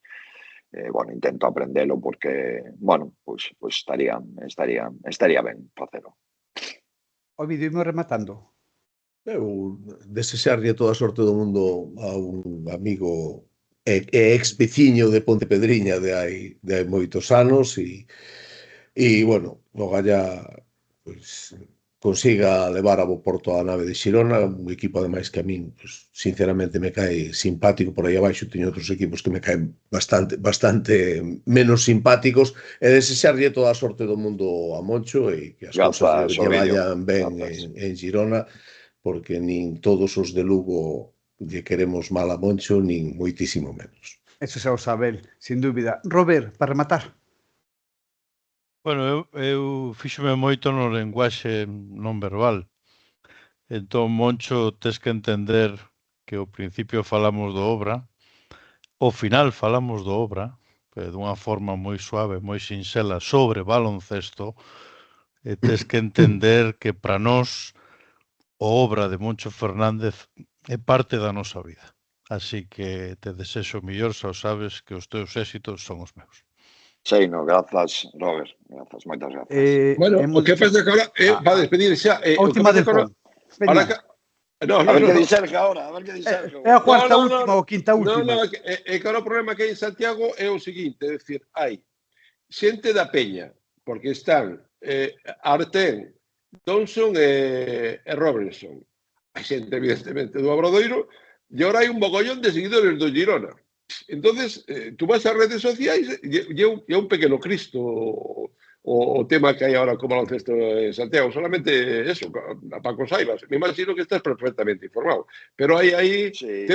hai 3 obradoiros por aí bailando, coa xente que está Bueno, relacionada pero con... bromas aparte, eso significa que todos estes anos desta historia moderna de básquet en Compostela, non, de Obradoiro, ao final van máis alá, non? Eu penso que, e o mellor son un pouco cursi, pero se nos gusta tanto o básquet é precisamente polo que é o mundo do baloncesto. É dicir, aquí un xogador, ainda que mude a camisola, sigue sendo parte do equipo onde estivo, non? E do agarimo que recibiu e bueno, ainda que non se fai públicamente, pois todos en privado nos alegramos dos éxitos desa xente cola que compartiches tantas horas de vestiario e de loitas e de soños e demais. E entón, pois, de alguna forma, somos patrimonio da xente, porque é así, porque a nosa razón de ser é a xente que vai e que enche o SAR neste caso ou calquer outro pabillón. E entón toda a xente do baloncesto en Compostela pois alégrase, porque ao final foi un adestrador do Obradoiro moito tempo, pero que son compostelano de fai moito máis tempo. É dicir, sigo a ter os meus amigos na calle, a xente que estudiei, a xente que xoguei a baloncesto nos colexios e demais, e entón, pois, todos esos amigos, lóxicamente, alegranse, igual que se alegran, pois, con do bo facer de Artén, que vestiu tantos anos a nosa camiseta, o Robertson, que nos dou tantas alegrías, non? Cando estábamos ali. Pero pasa, eu penso que en todos os equipos. Por eso, o básquet é tan chulo, non? E por eso hai unha competición como é a Copa do Rei, onde se xuntan todas esas aficións e te sentas ao do outro ca túa bufanda e a cambias e falas, porque o básquet é así. E repito, mellor só a cursi, pero que é a realidade. O básquet é especial e a amizade está moi presente. Moncho, de todas as preguntas que había, quixen quedarme con unha para rematar, pero non miña, senón de afición de xente de Santiago. É a que máis xente a pediu. Non sei se te atreves con ela ou non, é moi amable, a verdad, no tempo é moi amable. Se te atreves un quinteto desde que ti ibas ao vello pabellón do SAR. Ni idea. É moi complexo, moi complexo, porque podería facer un quinteto deportivo, de decir, estos 5 xogadores que eran boísimos. Que ademais, un equipo de básquet, como ben sabes, son 12, non? E penso que temos que empezar a cambiar eso do quinteto, non? E empezar a decir 12 o equipo, porque son todos fundamentais. Eu digo textual a pregunta, Moncho, digo textual. Pero se é directamente 12 máis adestrador, mellor. Vou a facer o quinteto de boa xente, que vou a deixar a moita fora, pero é dicir, calquera no que este Tonecho Lorenzo, e a partir de aí vaneme calquera dos outros 11, pero que este Tonecho, inda que non o adestrei, pero como me dixeches desde que fun o SAR... No equipo, Moncho, no equipo de Tonecho vamos todos. Pois xa está, pois Tonecho e 11 máis. E 11 máis. Unha partida, Tonecho, que sei que sigues o programa todas as semanas. Pois, Moncho, pouca máis que decir. Gracias por estar connosco. Isto máis que unha charla sobre a actualidade, unha charla entre amigos. Graciñas, que siga moi vixente Girona, Leima e Río Breogán o ano que ven na categoría e que todo vaya moi ben. Que sigas así, 3 de 3 continuadas e a seguir. Que o que ti fagas tamén será bon para Leima e para Breogán, quizás. Moitas grazas, un placer estar con vos, ainda que seña a través da pantalla. Espero poder veros en persoa, se non é un verano destos en calquer torneo destos de Pontevedra, será en calquer cancha, Robert, ou pasando polas rúas de Compostela. Un bico grande. Unha Unha aperta, apertilla Moncho. grande. Moita sorte. Chao, chao. Chao, Moncho.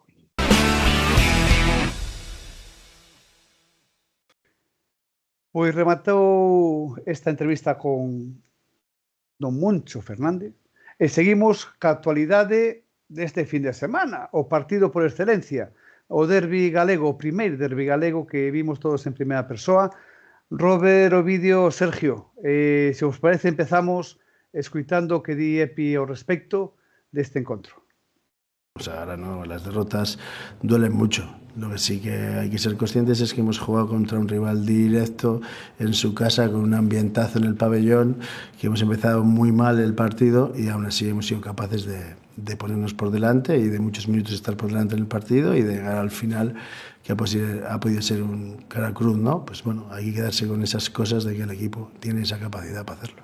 Entonces, bueno, ellos han estado muy acertados en últimas posesiones y nosotros, bueno, lo que digo, a lo mejor cuando estábamos ahí, dos posesiones que hemos podido una igualar y la otra ponernos por delante, pues hubiese cambiado la sensación de decisiones, porque no creo que hayamos tomado malas decisiones, simplemente que la decisión que han tomado o que hemos tomado en el campo, pues no ha salido con acierto.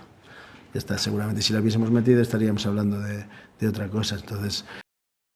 Bueno, Epi explica, ¿no? Explica, e sempre está con ese sentido de que hai que seguir a traballar, de que hai que seguir que isto é unha longo camiño, pero bueno, estas derrotas, digamos que para o Leima Coruña fora moito mellor gañar, non? Entón, o que obriga a esta Leima Coruña é a xogar a morte contra o Murcia na casa, porque logo hai que xogar contra o Gran Canaria, hai que xogar contra o Real Madrid, e xa estamos con 5 derrotas, non? Seguidas, e con xa unha imperiosa necesidade de encontrar esta victoria.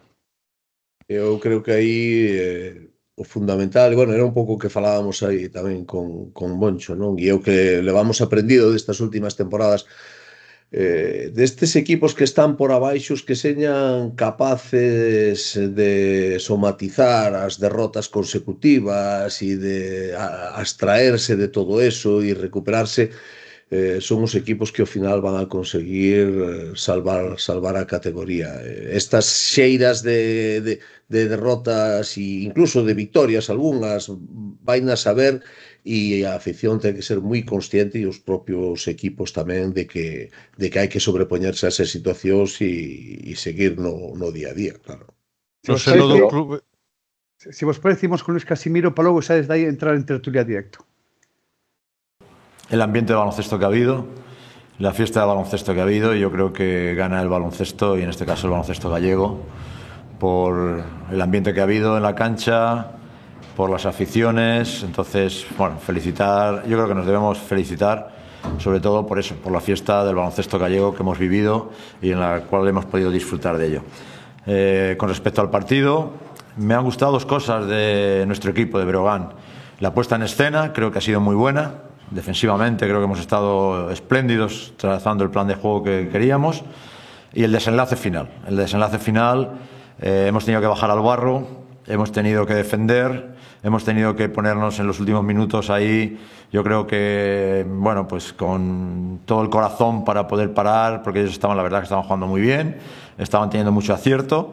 Y bueno, yo creo que la reacción del equipo a nivel de corazón, a nivel anímico, a nivel de personalidad ha sido fundamental. Yo creo que vamos, para estar satisfecho y muy contento cómo ha desarrollado el equipo las cosas que había que hacer en defensa, porque no solamente es uno o dos, sino era 5 jugadores moviéndose bueno, pues, juntos, de una manera sincronizada, y para eso, para un entrenador, pues la verdad es que le gusta mucho, ¿no? Encantado, feliz por él, y ha sido un jugador hoy importante porque hoy nos ha dado puntos interior que necesitábamos, y en ese momento yo creo que, aparte de todo el trabajo defensivo que hacen nuestros pivos ayudando a los pequeños, el rebote más estar acertado en esas anotaciones, tanto él como Dragan en un momento puntual nos ha ayudado muchísimo. Casimiro é un tío feliz, pero un tío por definición, quer dicir, eu estou convencido de que cando veu a Lugo, aparte, bueno, de ser unha persona así moi afable sempre no trato e todo, el sabía que viña a sustituir a un adestrador que, por certo, acaba de asinar en Split como adestrador, onte se soubo a noticia, bueno, adestrador de carácter forte e tal, e el, bueno, sempre ten unha resposta amable, un tipo así e tal, e nas súas contestacións tamén así. E é un tipo feliz porque o equipo está lle dando alegrías nos últimos partidos, e neste derbi, bueno, eu penso que dolle a razón no que dice, que o equipo deu imaxes moi distintas, pero eu quedaríame co fundamental que foi quen de sobrepoñerse aos momentos duros e complicados que tuvo o partido, que tuvo varios, e eso foi chave para a vitoria final. E o que falabais antes de... Eu creo que no tema este de que hai que ter serenidade, que o que se iba mellor levar a estas situacións do título pola permanencia, que era o que definía sempre Moncho Fernández a súa situación no Obradoiro, pois vai ter moito gañado. E eu creo que aí quen está en desventaxa claramente é Leima, porque é un equipo recén ascendido, sin experiencia na súa contorna, en todo o que ACB.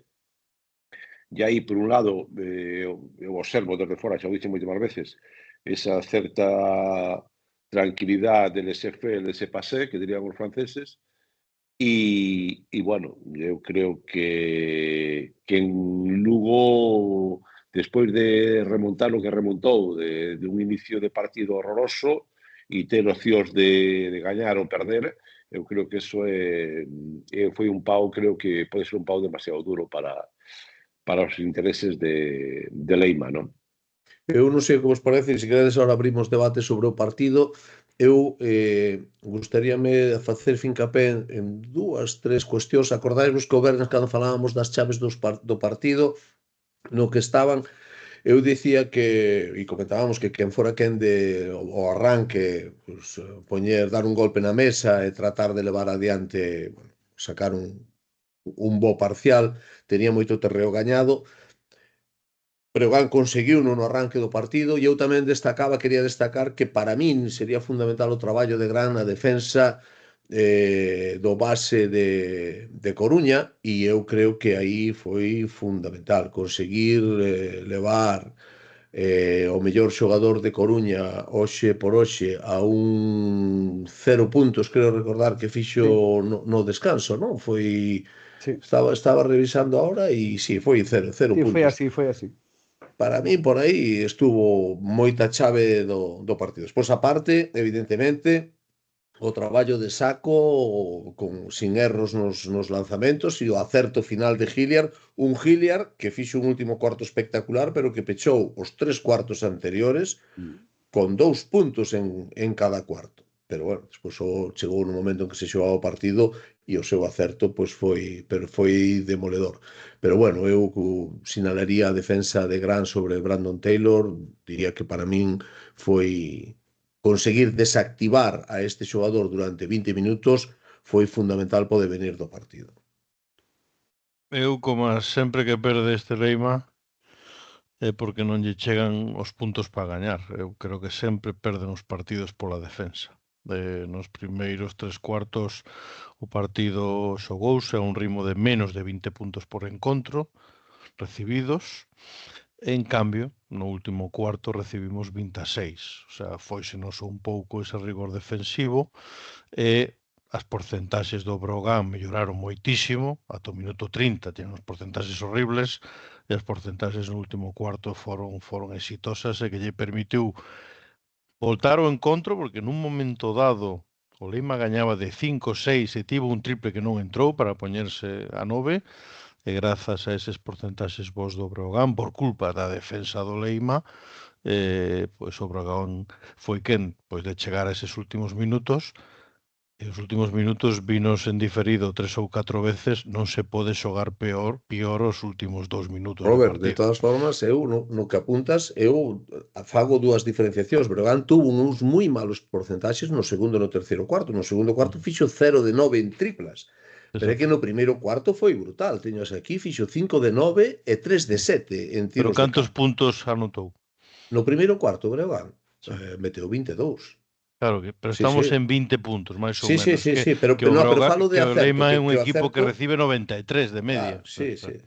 Pero no acerto, Breogán, donde caeu o acerto foi no segundo e no terceiro cuarto. Aí sí que foi unha... E sobre todo no segundo. O segundo foi brutal, ese 0 de 9. E aí vin o partido moi complicado. Por eso falaba da reacción do Breogán, que foi capaz de xogar eses mini partidos e de sobrepoñerse a eses mini partidos para chegar ao final en condicións.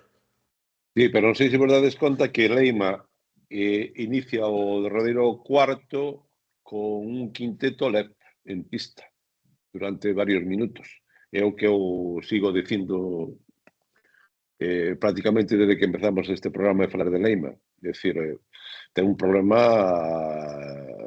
importante. Se encima logo Brandon Taylor, que foi o que un pouco enganchou a reacción, y pues está un pouco cortocircuiteado e tal, y entonces despois en defensa tes un problema que Hilliard calza 3 triplas desde o mismo sitio prácticamente. No, desde a mesma xogada, que non souperon defender, claro. Sí. Bueno, del mismo sitio, da mesma xogada desde a esquina. Pero dende o inicio da xogada foi a mesma, do principio ao final. Entonces aí, eu aí tamén vexo bueno, o Breogán gana o partido, pero eu creo que o Breogán tiña que haber gañado este partido, pero con bastante máis suficiencia, vendo a poucas circunstancias que ten Leima. Pois non vi un Breogán tan dominador. No. Estou dicindo que a priori, e vendo tal, Breogán... Mira, Luis Casimiro dixo en roda de prensa que íbamos ter que acostumbrarnos a ver situacións de partidos nos que os parciais de un equipo de outro son variables e constantes, que hai parciais de 0-13, 11-0 e esta situación. E tamén o que eu lle decía a Moncho antes cando falábamos, que é a mesma situación que ten Moncho, Breogán está de pretemporada na temporada. O mismo que está facendo Moncho. O que pasa é que están tendo a sorte, tanto Luís como Moncho, de que están solventando esta pretemporada con victorias, que non debería de ser o agardado.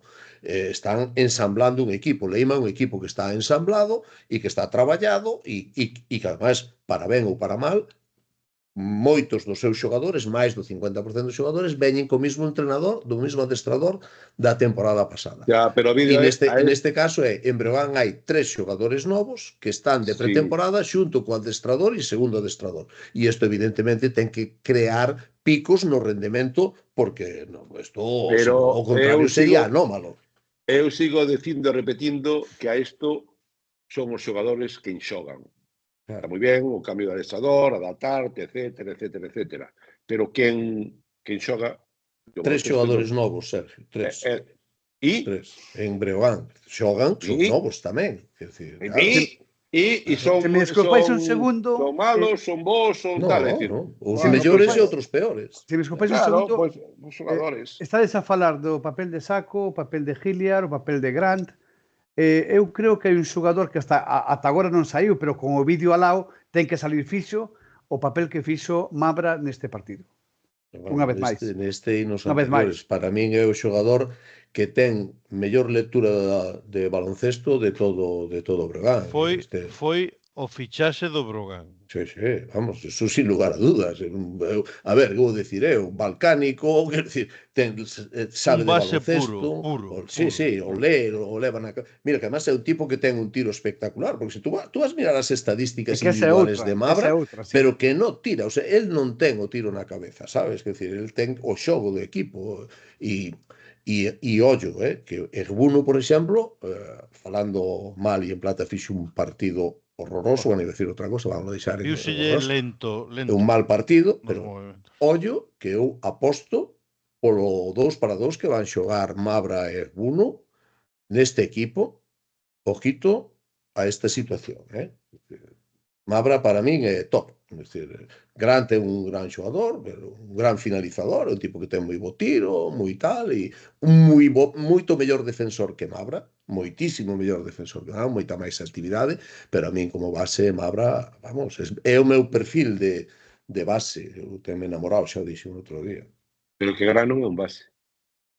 Bueno, es un combo destos que lle chaman ahora del pop. É un manejador. un xenerador. Un xenerador, Un sabía xenerador, a palabra. eso. Sabía a Hai un palabra. xenerador destos de tal, de non sei que. Pero eu, repito, é dicir, eu creo que dadas as circunstancias, eu creo que Breogán tivo demasiados altos e baixos no partido. Pode decir Casemiro, decir, a explicación dos adestradores sempre é a mesma.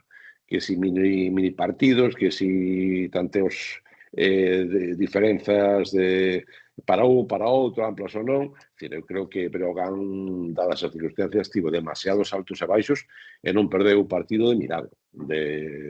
Porque Taylor non acerta no último lanzamento. Eu creo que aí Breogán ten que ser, xogando en Lugo, ten que ser moito máis consistente nos 40 minutos de partido. O que di o Leima, dentro de que non lle gusta estar nesta situación, é que bueno, van a rematar a primeira volta, a ver se somos quen de gañar o Murcia, pero que non están descontentos cos resultados cos de abaixo, excepto con Bilbao e con Andorra, aunque eles non meten Andorra neso de abaixo, pois o non se gañou, se perdeu, perdeuse de pouco, e logo pois houve outras vitorias, e logo pensando sempre que os encontros da segunda volta son todos na casa. Como veña, agora vai ser o efecto Coliseum contra todos estes equipos. Entón, bueno, é un pouco o que te queres agarrar de cara pois, a pensar a segunda volta. Sí, está claro. En Lugo dicen outra cosa, o que tens que mirar son que levas 2 victorias sobre abaixo, e Lugo que ten averaxes perdidos cos de abaixo, ten que visitar as canchas dos de abaixo, pero Claro, sí, cada un o gallá estar con 6 vitorias en vez de con 4. Robert, como analista que eres do Leima, a nova fichase, que che parece? O que necesitaba o equipo? Non. Eles o que necesitaban era un 3, incluso un 3 que pudera xogar de 4 para intentar esa combinación das posibilidades. Se viron con esta oportunidade de fichar a un bon xogador, como é Tomás Hertel. Entón, isto o que vai a facer é que teñen que reconstruir todo o que é a plantixa, porque, polo que eu sei, aunque hai noticias contradictorias, pero polo que eu sei, non van a fichar a naide máis, aunque escoitei que sí, que poderían fichar a outro xogador. A idea é que Hertel xogue de base e que Taylor en moitísimas ocasións xogue de 2. Entón, polo tanto, xa Barrueta e Ludwig xa de fixos 3 e logo cos 3 pivos que tes e cos 2 ala pivos que tes. Entón, nin pensan cortar a ninguén, porque outra posibilidade sería fichar outro xogador e facer un corte. Aquí, neste sentido, se isto fose así, todo apuntaba que sería Jakovic, pero a idea do equipo de probar con esta nova configuración. Expectación vai haber moita. Creo que contra Murcia non vai haber entradas prácticamente. Xa hai moi poucas e que se van vender todas. Hai moita expectación. É un xogador con moita historia, con moito renombre, internacional galo, que ha xogado nos mellores equipos de Europa. Fai moitísimo. Espera que estou terminando, logo xa falas del. Que o quería fichar o Barcelona fai 5 días. Isto hai que darse conta que isto é así, isto é historia deste deporte. Non se puido fichar porque o pensaron mellor e está aquí na Coruña. Entón, un xogador que podía optar a xogar no Barça fai 3 días, que xoou para o Asbel Villarban, está en Coruña, pois vamos a ver. Está claro que, se queres a miña opinión, eu vexo xogando a Tomás Hertel fai moitísimo tempo, incluso coa selección, en ACB, en Euroliga. Se se pon a xogar, é un grandísimo fichaxe. Vamos a ver como encaixan, e para min libera un pouco o gran medo que tiña este equipo, que era que Taylor se lesionara. Porque aquí o gran medo que tiña o Leima Coruña era que Taylor tivese un problema, entón sí que xa o proxecto caería prácticamente de golpe. Sí, a mí me parece moi ben, Roberto, todo ese análisis que faz de Tomás Hertel. Estás de acordo comigo, entón, non? Entendo. Un crack de xogador, ven de xogar da China, leva un mes e pico sin xogar, chegou xa a Coruña, entrenaría, faría o ordenamento médico, entraría pola tarde e tal, e o sábado ás 6 da tarde chega a Murcia.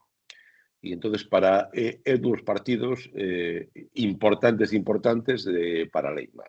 Entonces, como está Hortel? Dice, pudo xogar polo Barcelona, pudo xogar tal. Que é un bon xogador? Que foi un gran xogador? Sí. Hai que ver como está, e en que situacións chega, e como se adapta, e como xoga. Pero por que tes o vaso medio vacío? Velo un medio cheo, non? No, pero eu sempre falo de realidades. E a realidade é esta.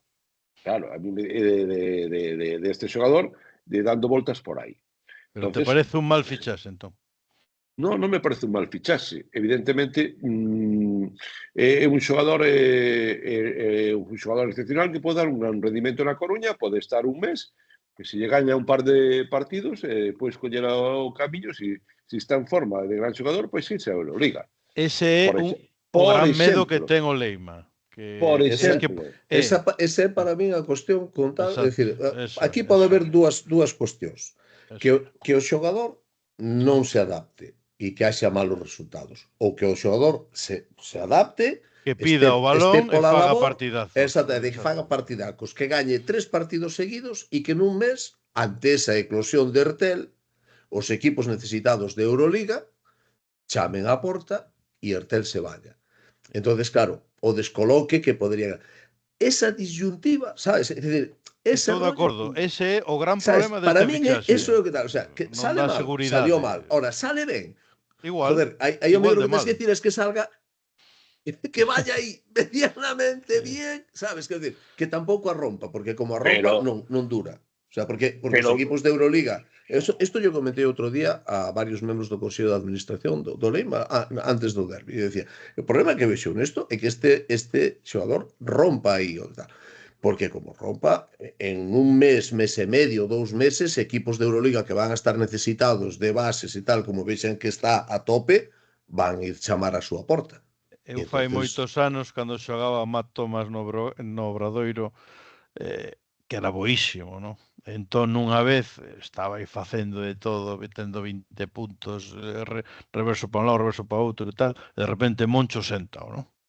Entón xa habíamos acabado xa a rolda e todo, e pregúntalle, en off, pregúntolle, coño, por que sentaches a Matt Thomas, estaba no mellor e tal? E dice, porque se mete 3 canastras máis, nos non quitan. O sea... pero tamén che digo unha cousa, tamén vos digo unha cousa, que, a ver, que gañe 4 partidos e que o veñan a levar dentro dun mes, con 4 partidos gañados, quero dicir, que tú levas aí, que pero ese medo... que terá unha cláusula, pues que algo de pasta dejará... Non, ninguna, cero. Bueno, pues que deixe os partidos gañados. Sin pasta, pero que deixe os partidos gañados. É unha fichaxe moi arriscada. Nada, vamos ahora a valorar a calidade deste xogador, pero... Arriscada é, Sergio, porque fichas a un xogador, perdón, que agora falas, arriscada é por dúas cousas. A primeira, polo que di o vídeo, porque non hai un plan perfecto. Se te sae mal, mal. Se te sae moi ben, mal, porque vais. E dúas, porque nós, en realidad, precisábamos outro tipo de xogador. Sigue, Sergio. No, pero eso é o que vou dicir. Perdón. No, outro tipo de xogador. Eu creo que necesita outros tipos de xogadores, non dun xogador. O de Leima. O a repetir, é dicir, ese outro día, por exemplo, pudo ganar en Lugo? Sí, pudo ganar en Lugo, porque é un equipo de rachas. Pilla esa racha e empeza a meter desde fora e pode ganar perfectamente o partido. Ahora, ese tipo de rachas xa non se están a dar. ese tipo de tal xa non é ese Leima que sorprendeu un pouco ao principio. E entonces, o que quero decir, que si este está implicado e con Taylor e Ertel van a facer, evidentemente, van a facer daño no xogo exterior. Robert, Pero non sei se vai chegar a Leima. Antes aseveraste que non habería máis fichases. Sí. Ata final de temporada. Bueno, salvo que pase Se non é por cousa, lesión, pero... se non é por lesión, non vai. Non me fagas que É che que lembro o conteste mes de- como a Moncho, pero Non, que é me que lembro o refiro mes de que... setembro, estou lembrando o mes de setembro que as mismas declaracións. Non, pero vamos a ver. Aquí falouse de que se podían facer dúas fichaxes. Es máis, dixiron en Sí, por rolda eso, de por eso. prensa. Sí. E que unha chegaba a Lugo, o partido do Brogan, sí. Bueno, ben, entón, sei que houbo dous xogadores que casi fichan. Un non foi porque a última hora pois había que pagar un boiao de $100,000 e non se quiso pagar a maiores. E outro fichaxe foi porque estaba que esconderan unha lesión. Eran xogadores de nombre. A mí non me deixan xa dicir nomes, porque como teñen un medo a non poder fichar, e máis, cando saliu Geurteleus xa medio sabía, e foi cando Marca sacouno e aínda non estaba firmado. E xa preguntaron as altas esferas que narices había dito que Tomás Geurtel eso, ¿no? Isto é un pouco para que vexades o medo que ten este equipo, porque este equipo non está digamos familiarizado con esta presión para fichar xogadores. Eu creo que é unha bisoñez como outras máis que seguro que lle vedes. Pero non, eu falando co clube dentro, dime que claro, que van a reestruturar Pero vamos a ver, a mí a pregunta que fichar un pivot e termino. Porque Lima xa está, non vai estar para Murcia, pero vai estar por seguinte, e que xa teñen 3 pivots. Entón, pois, é o que me Pero a ver, Roberto, a miña pregunta é que vexo que estás moi metido aí dentro do club. No, que sabe... estoy en la puerta que hai cristales, entonces miro por os cristales. De los cristales e todo por eso. Cal é a situación económica do club? No, non hai problema por a situación económica do club. Lo que pasa es que... Entonces quen é o cerebro organizativo e que hai moita xente de empresa aí metida e tal, e alguén se deu conta de que isto é unha empresa, pero non é unha empresa, que é unha empresa particular, que é o equipo baloncesto. Claro, porque se tú me dices a mí, no hai problemas económicos. Unha cosa que tiene problemas económicas e non queremos hipotecar el club. El director deportivo es Charlie Uzal y cuando él decide que, digamos, posibilidades pode haber no mercado, pois fainos saber a cúpula, non? Que son os que poñen os cartos, pero encontráronse cun mercado difícil, sobre todo polo tema dos extracomunitarios que xa os tes ocupado, polo tema dos cupos porque intentaron fichar a Busquets e non se poido, entonces claro, tes que ir a Cotonús, tes que ir a comunitarios e entendían que o que había no mercado non melloraba o que tiñas. Entón, pois, eso foi o que pasou. Eu que creo que Leima como a maior parte dos equipos que están pola zona baixo ou que se encontren ali na zona baixo, cando cheguen as ventanas hanse mover no mercado, porque aí o mercado vaise mover. Cando se termina a Liga Australiana e os xogadores... Exactamente. Aí se liberan outros espacios, se liberan contratos, entran xogadores, o que falábamos antes con moito Euroliga, pecha xa ventanas de fichaxes, empezan a caer xogadores, e aí todos os que esteñan abaixo, seña Breogán, seña Leima, seña Granada sabemos que sistemáticamente todos os anos esas alturas vai como un loco ao mercado, e aí se van a ver todos seguro. Ahora, unos con máis necesidades, outros con menos, unos con máis pasta, outros con menos. Es máis, Sergio, estouche a contar que ao mellor se non estivera, digamos, preto do club, pero o que che digo son realidades. O sea, casi fichan a alguén e por a última hora sale aí unha comisión que se negan a pagar, moi elevada, porque entenden que é unha zorrería, outro está lesionado, outro non sei que, bueno, encontráronse con estas cousas, igual que con Geurtel puideron, bueno, pues xa está, foi con cartos, Geurtel cobrará cartos, non vai cobrar laranxas. Sí, non poucos, non poucos. Pero se non digo contrario, eu digo...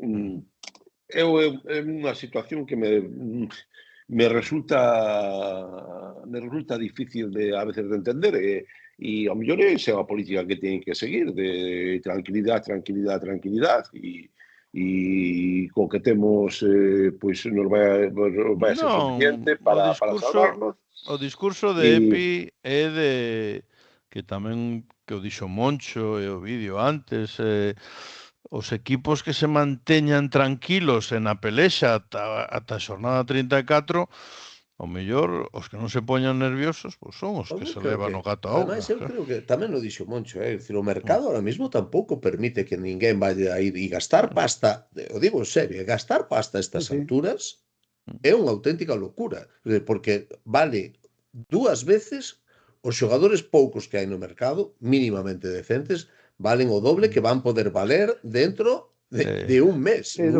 Coño, pero é o que estou dicindo eu, que o que está dicindo Roberto, dice, non, aquí a idea non a... Non, pero eu creo que me falei, non, porque teñen a 13 xogadores...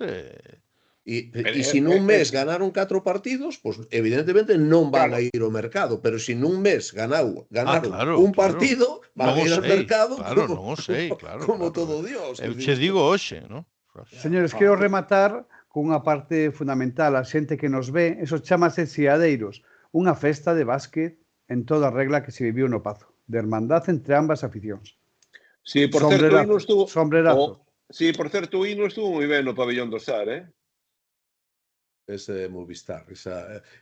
Xa estamos con que la bola fora. No, eso foi... A mí tamén a mí xa me alargou por a tarde, falando por teléfono. No, digo, eu puño... Movistar Plus puxo un rótulo en que poñía en vez de Pazo dos Deportes, puxo o pabellón do Sar, o hino. Es que non entendía... Sí, no, iba por aí. Foi un erro. E digo, coño, que acústica máis boa ten. Oiche, Del Pon, creo que o de grafismo de Movistar é de Santiago. O becario que contrataron para este partido era de Santiago e aí gastou la coñita. Temos que decir que a veces sempre estamos a falar un pouco dos xeareiros do Brogan un pouco a todos de chapó. O sea, la verdade es que foi un derbi precioso, o público encima, animando, respetando o rival. E os xeareiros de Coruña puderon meter os bombos e os Todo, tambores. porque hubo un acordo con ACB que hai que pedilo con anterioridade. Por certo. Por certo. Pero hai que dicilo. E logo fora, facéndose fotografías, uns con outros. Espera para a próxima temporada. Os dous e tal, espera. Bueno, pero cando vexa o contrario, direino. Antonte... No, que eu estou encantado con esa historia, que eu, ao final, non fun por vagancia. Digo, vino pola tele, non me apetecía moito ir a coller o coche e ir hasta Lugo, non? Pero bueno... Eso sí. Estuveche vendo o Granca. Eso sí. No, estuve vendo o Eso Brogan. sí. Hubo, Robert, unha festa posterior das peñas de ambos clubes despois do partido.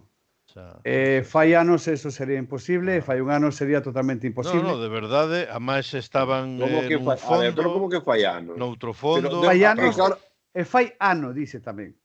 Pero, vamos a ver, pero ahora, que pasa? É que non podemos... pero que rivalidade hai? O sea, non dicen nada, non dicen nada. Entre Leima e Breogán, Leima acaba de defender. Pero non sei, ti como... Non sei, me te pareceu mal que ti dixera eso, ofendido, non creo. No. Sergio, rivalidade. Leima acaba de ascender, pero en LEB cohabitaron os dous clubs bastantes anos. Exactamente. Con invasión lucense en Coruña, onde sempre foron recibidos cando iba menos xente aos partidos, e sempre foron recibidos sin ningún tipo de problema. Que é a primeira vez que se enfrentan a ACB, pero traen unha trayectoria de enfrentamentos que non olvidemos. Que o Breogán estuvo 12 anos na Liga LEB e aí... É que non me acordaba. Non me acordaba de eso. Sí, moi ben. Si ese é o que ten que ser, hombre, é unha broma de tal, ese é o que ten que ser, o que tal. E o problema de todo isto é que sempre aparecen por aí 4 descerebrados ou nas redes sociais ou coisa por estilo que para montar non os vi no partido, pero estaba na grada, era un espectáculo. Incluso xente sentada xuntos con outros, sin problema, maravilloso. E aí o problema creo que hai, que como yo podría haber no tema este de máximos enfrentamentos, por exemplo, que empezara certos futboleros que se enganchen a esta movida e que non saiban de que vai o tema. Entonces, esa é un pouco a historia, pero non porque coño vai a ter que haber problemas, pero bueno. Non me quero ir sen decir que un enorme arbitraxe polo xeral de... Esa que quedaba, a que dicen outro día, o Guiño baloncesto galego, ambos equipos e o señor Cortés. O Cortés vos dixen o Benres, que para mí me parecía un grandísimo árbitro con unha trayectoria en Euroliga e na Liga ACB. Si a Liga ACB ten os mellores árbitros de Europa, sin lugar a dúbidas, pois evidentemente Cortés. Pero eu me pregunto o vídeo que ti non o sabrás. Pero eu, solo por rematar, quer dizer, pero o tema das arbitraxes en Lugo é o mismo que o tema das arbitraxes en Santiago e o mismo que o tema das arbitraxes na Coruña, no fútbol, no baloncesto, en calquera sitio onde haxa alguén que teña que aplicar unha norma. Eso vai a ir a xente en contra e eu non estou nesa batalla. En Coruña non nos queixamos dos árbitros porque non nos queixamos de casi nada. Vale? Pero o que che quería dicir era que como quedará esta xente que estás unha semana nas redes, Cortés, porque isto, alguén que escribiu nunha prensa local de ali, pum, e ves un partido tranquilo, normal, arbitrado, acaba, gañan un, perden outros. O sea, como queda esa xente despois de estar unha semana placa. Supoño que exactamente igual que estaba antes. Igual que estaba, pero eu refirindome... Pero bueno, isto pasaba con Cortés e pasa absolutamente con todos, quero dicir, porque quen se queixa dun árbitro se queixa de todos. Eu non vexo a ninguén en redes sociais dicindo este árbitro é o mellor do mundo. Os árbitros non valen, se equivocan e sempre que tal. Pero bueno, cando gana o teu equipo te calas a boca e cando palma dá igual que seña Cortés ou outro. Dá exactamente igual. Eu que vin aí, que foi unha excelente arbitraxe, eu creo que para Carlos Cortés a designación dese partido non sei, que aí podía, porque lle saliu todo ben e todo fenomenal, pero tú imagínate foron 3 árbitros moi bons, incluso se equivoca o árbitro 3 é un dos millores 2. A min o árbitro 3 me gusta moitísimo. Claro. Pero eu estou con Sergio, probablemente eu non o quixen decir o Benres por non tal, pero ahora xa a toro pasado, sí, eu estou con Sergio, probablemente non se sentirá moi cómodo con esa designación. Pero digo máis que o programa para Galicia, o mellor Carlos sin querer nos escoita. Consultáronlle antes de facer oficial. Pois se o consultaron mal feito. Que queres que creo que Carlos arbitra e punto. Se o consultaron mal feito, porque eu, vamos, flipo por colores, que lle pregunten a un árbitro se quere ir pitar a un sitio. Vamos, eso no.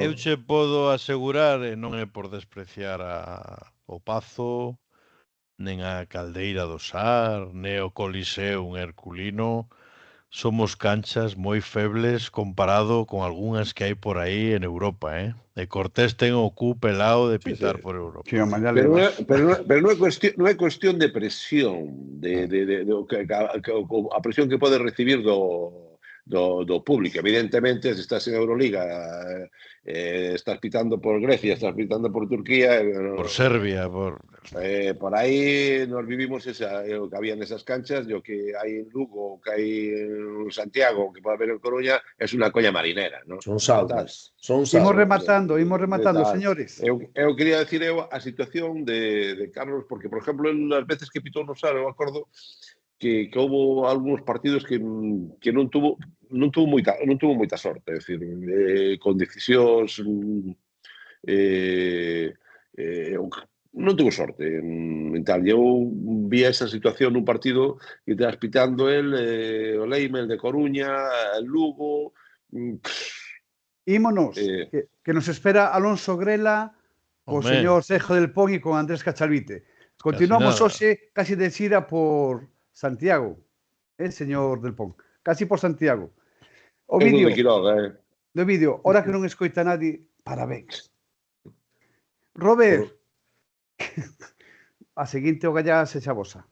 Pero a vídeo que Esta das, xornada que ven, refírome. ao vídeo que lle das os parabéns pola vitoria do Barça sobre o Madrid ou polo Del Pon, domingo Un pack, pleno, que un queres pack, que che un diga? pack, Que un queres pack, que un che pack, diga? un pack. Tú Facemos pack. Facemos cala la pack. boca, tú cala la boca e... Facemos non pack. sei, de tal, é dicir, Adiós.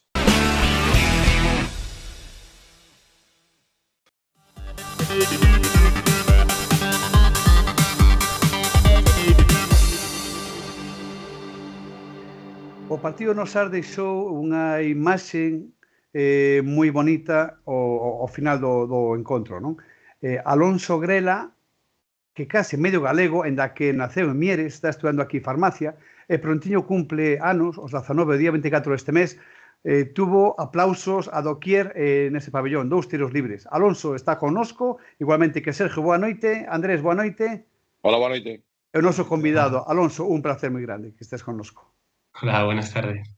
Sergio é o noso especialista na lista do Obradoiro, entón, el comeza ca palabra. Bueno, eu teño que decir que, primeiro, felicidades parabéns a Alonso. Me imagino que entende galego, porque aparte de ser de Mieres e levar aquí, creo que levas 3 anos en Santiago, non? Sí, 3 anos. E que estás facendo farmacia, creo. Sí.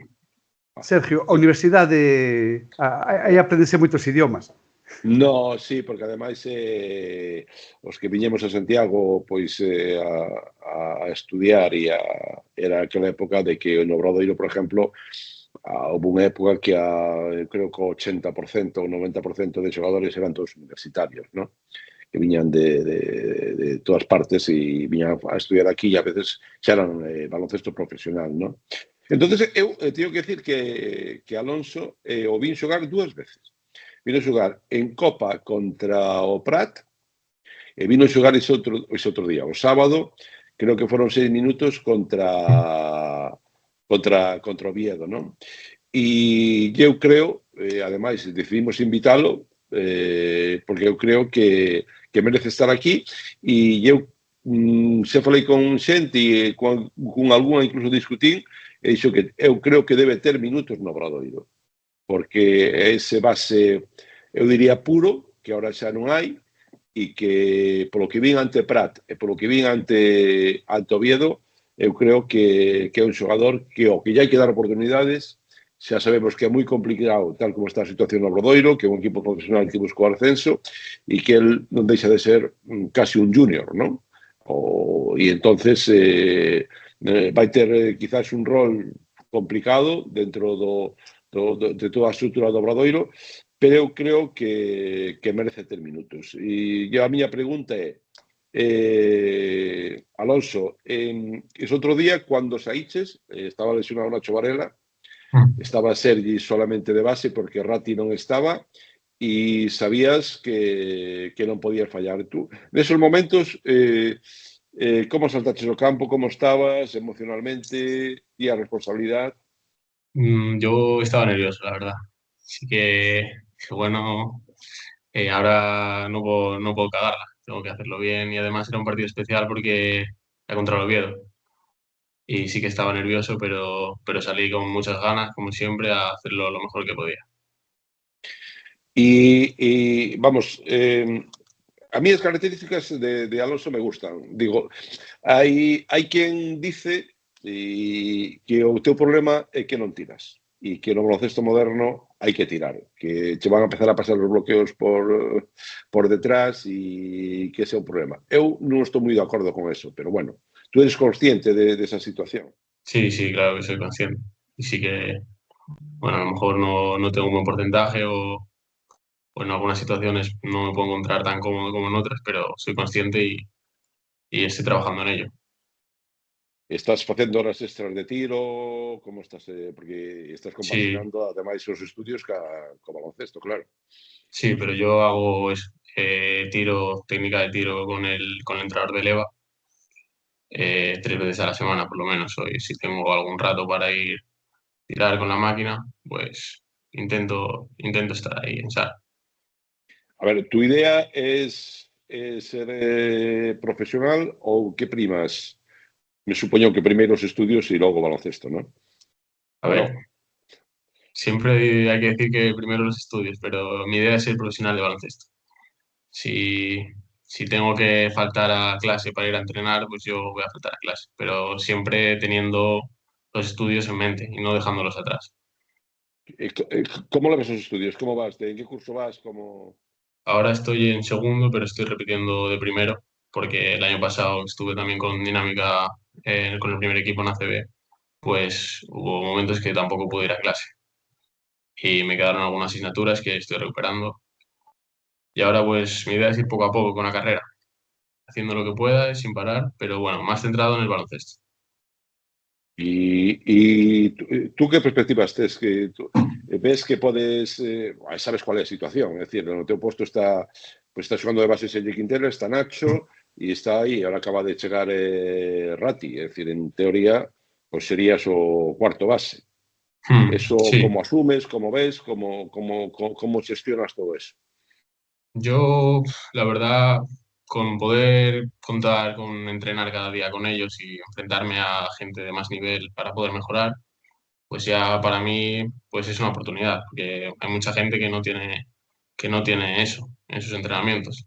Y luego a partir de ahí que un día puedo tener unos minutos como el otro día, pues yo encantado, pero si no, pues tampoco pasa nada. Hombre, eu creo que tens que ser un pouco máis ambicioso. A mí gustan os xogadores, ademais novos e tal, que sean ambiciosos. É dicir, que voy a salir, voy a entrenar, me voy a romper los morros ahí adesando, pero para tener minutos, ¿no? Sí, a ver, claro, pero con la situación actual en el equipo pues es complicado tener minutos ahora mismo, tal como es la plantilla. No meu caso, Sergio, quería facer dúas preguntiñas. A Sí. primeira, bueno, van un pouco unidas, non? O apoio, sobre todo, do Capi de Álvaro Muñoz, e tamén, cales son os teus referentes dentro do básquet? Pues a mí me gustaba mucho el Chacho, Sergio Rodríguez. Cómo jugaba, la visión que tenía del juego, la paciencia y bueno, estos últimos años que ya venía un poco, ya había pasado su mejor época, pues aún así con el Madrid que fue capaz de ganar la Euroliga y prácticamente fueron él y Jules los que lo consiguieron ahí en la final. Y me encanta el Chacho. E con Álvaro, el apoio que ten contigo? Sí, a ver, Axuda, Álvaro, non? sí, claro que ayuda, pero de Álvaro y de todo el equipo. Pero sí que es verdad que siempre están encima tuya, animándote. Si cometes un error en el entreno, pues ya te están ahí animando, explicando cómo hacerlo mejor. Eso siempre se agradece mucho. Andrés? Bueno, sempre é un orgullo ver a un xogador xoven sair da canteira. Por sorte, por desgracia, máis ben por desgracia, non? É moi complicado actualmente, no, xa vemos no, mesmo no COP que é moi complicado, xogadores que saen cedidos. A mí gustaríame tamén preguntarlle, bueno, non sei se en galego ou en castelán, valoras tamén unha posible cesión no caso de que non tiveras minutos neste Obradoiro ou a túa idea é seguir neste equipo? No, esta temporada la idea es acabar aquí, también jugar en el EVA, y eso, si consigo algunos minutos en el primer equipo, pues genial. Pero si no, pues a seguir trabajando y esperar la oportunidad, como fue. Mira, tú eres consciente, mellor, cuando está, bueno, na pista, no banquiño, antes de salir, que, por exemplo, neste último partido, hai un run ese outro día había como 4.000 e pico de espectadores no SAR e tal. Aí, queres un pouco a ilusión do obradoirismo nestes momentos, é dicir, todo o mundo, estou ali na zona de prensa, pero bueno, estou conectado ca grada, todo o mundo estaba está moi expectante do que podas facer. Eres consciente deso? Daste de cando a cando estás na pista? Sí, que me lo dicen amigos que están en la grada también y me lo dicen, que la gente piensa eso. Pero E iso que supón máis responsabilidade, menos responsabilidade, pesa máis, pesa menos? más responsabilidad, pero también más motivación por salir a la pista y pues hacerlo lo mejor que pueda y que la gente crea que de verdad pues que puedo hacer algo. eso, y ser un pouco a ilusión del equipo.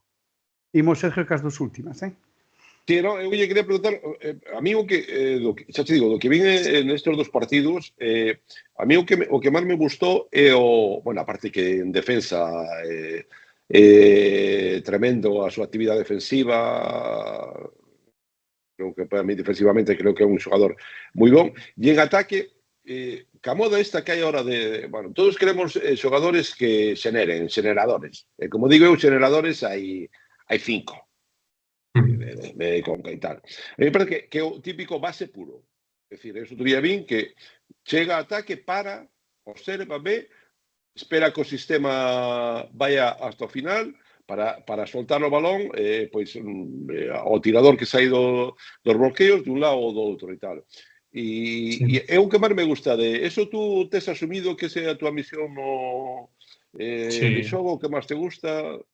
Hombre, a mí me gustaría también ser un generador y poder tomar muchos más tiros, pero ahora a alto nivel no soy capaz. Entonces, pues yo hago lo que se me da bien ahora, que es un poco organizar el juego, buscar las ventajas y buscar buenos tiros de los compañeros. Ca última xa, é dicir, no Obradoiro actual, é dicir, tedes, por dentro tedes 3 5, e sobre todo 2 moi grandes que son Balvin e Jake Stephens. E algo que estamos vendo é que é moi complicado ou que non tedes a facilidade de conectar con eles, de colocarlle valores interiores, e ese é un pouco que tú eso tamén lo detectas ou como ves? Sí, puede ser que haya veces que el equipo contrario en defensa esté muy colapsado, nos cueste encontrar buenas líneas de pase o simplemente que el contacto que se permite en la liga es muy alto y es muy complicado meter esos balones fáciles. Entonces, pues sí que a veces nos cuesta, pero yo creo que poco a poco estamos encontrando mejor esos buenos pases. Bueno, pois, felicidades, parabéns polo teu traballo, polo que fixeches un pouco que das poucas oportunidades e volvo a repetir. Eu creo que ahora mismo na bancada do Obradoiro, tal como vai a situación, que non a íbamos a tocar con Alonso, que ten 18 anos, eso tenemos que preguntarlle a outros, non vamos a meter nese fregado ahora mismo.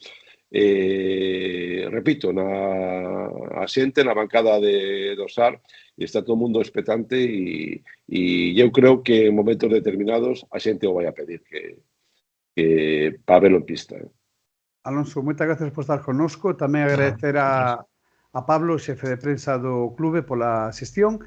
E continuamos en Santiago. Neste caso, cando rematemos a letada de Primeira Federación, xa vamos avisando con Berto Estevez, adestrador da selección galega que conseguiu o bronce no Campeonato de España. Alonso, moitas gracias por estar connosco e moitísima sorte. Gracias. Sorte. Estaremos seguíndote. Sorte, chavales.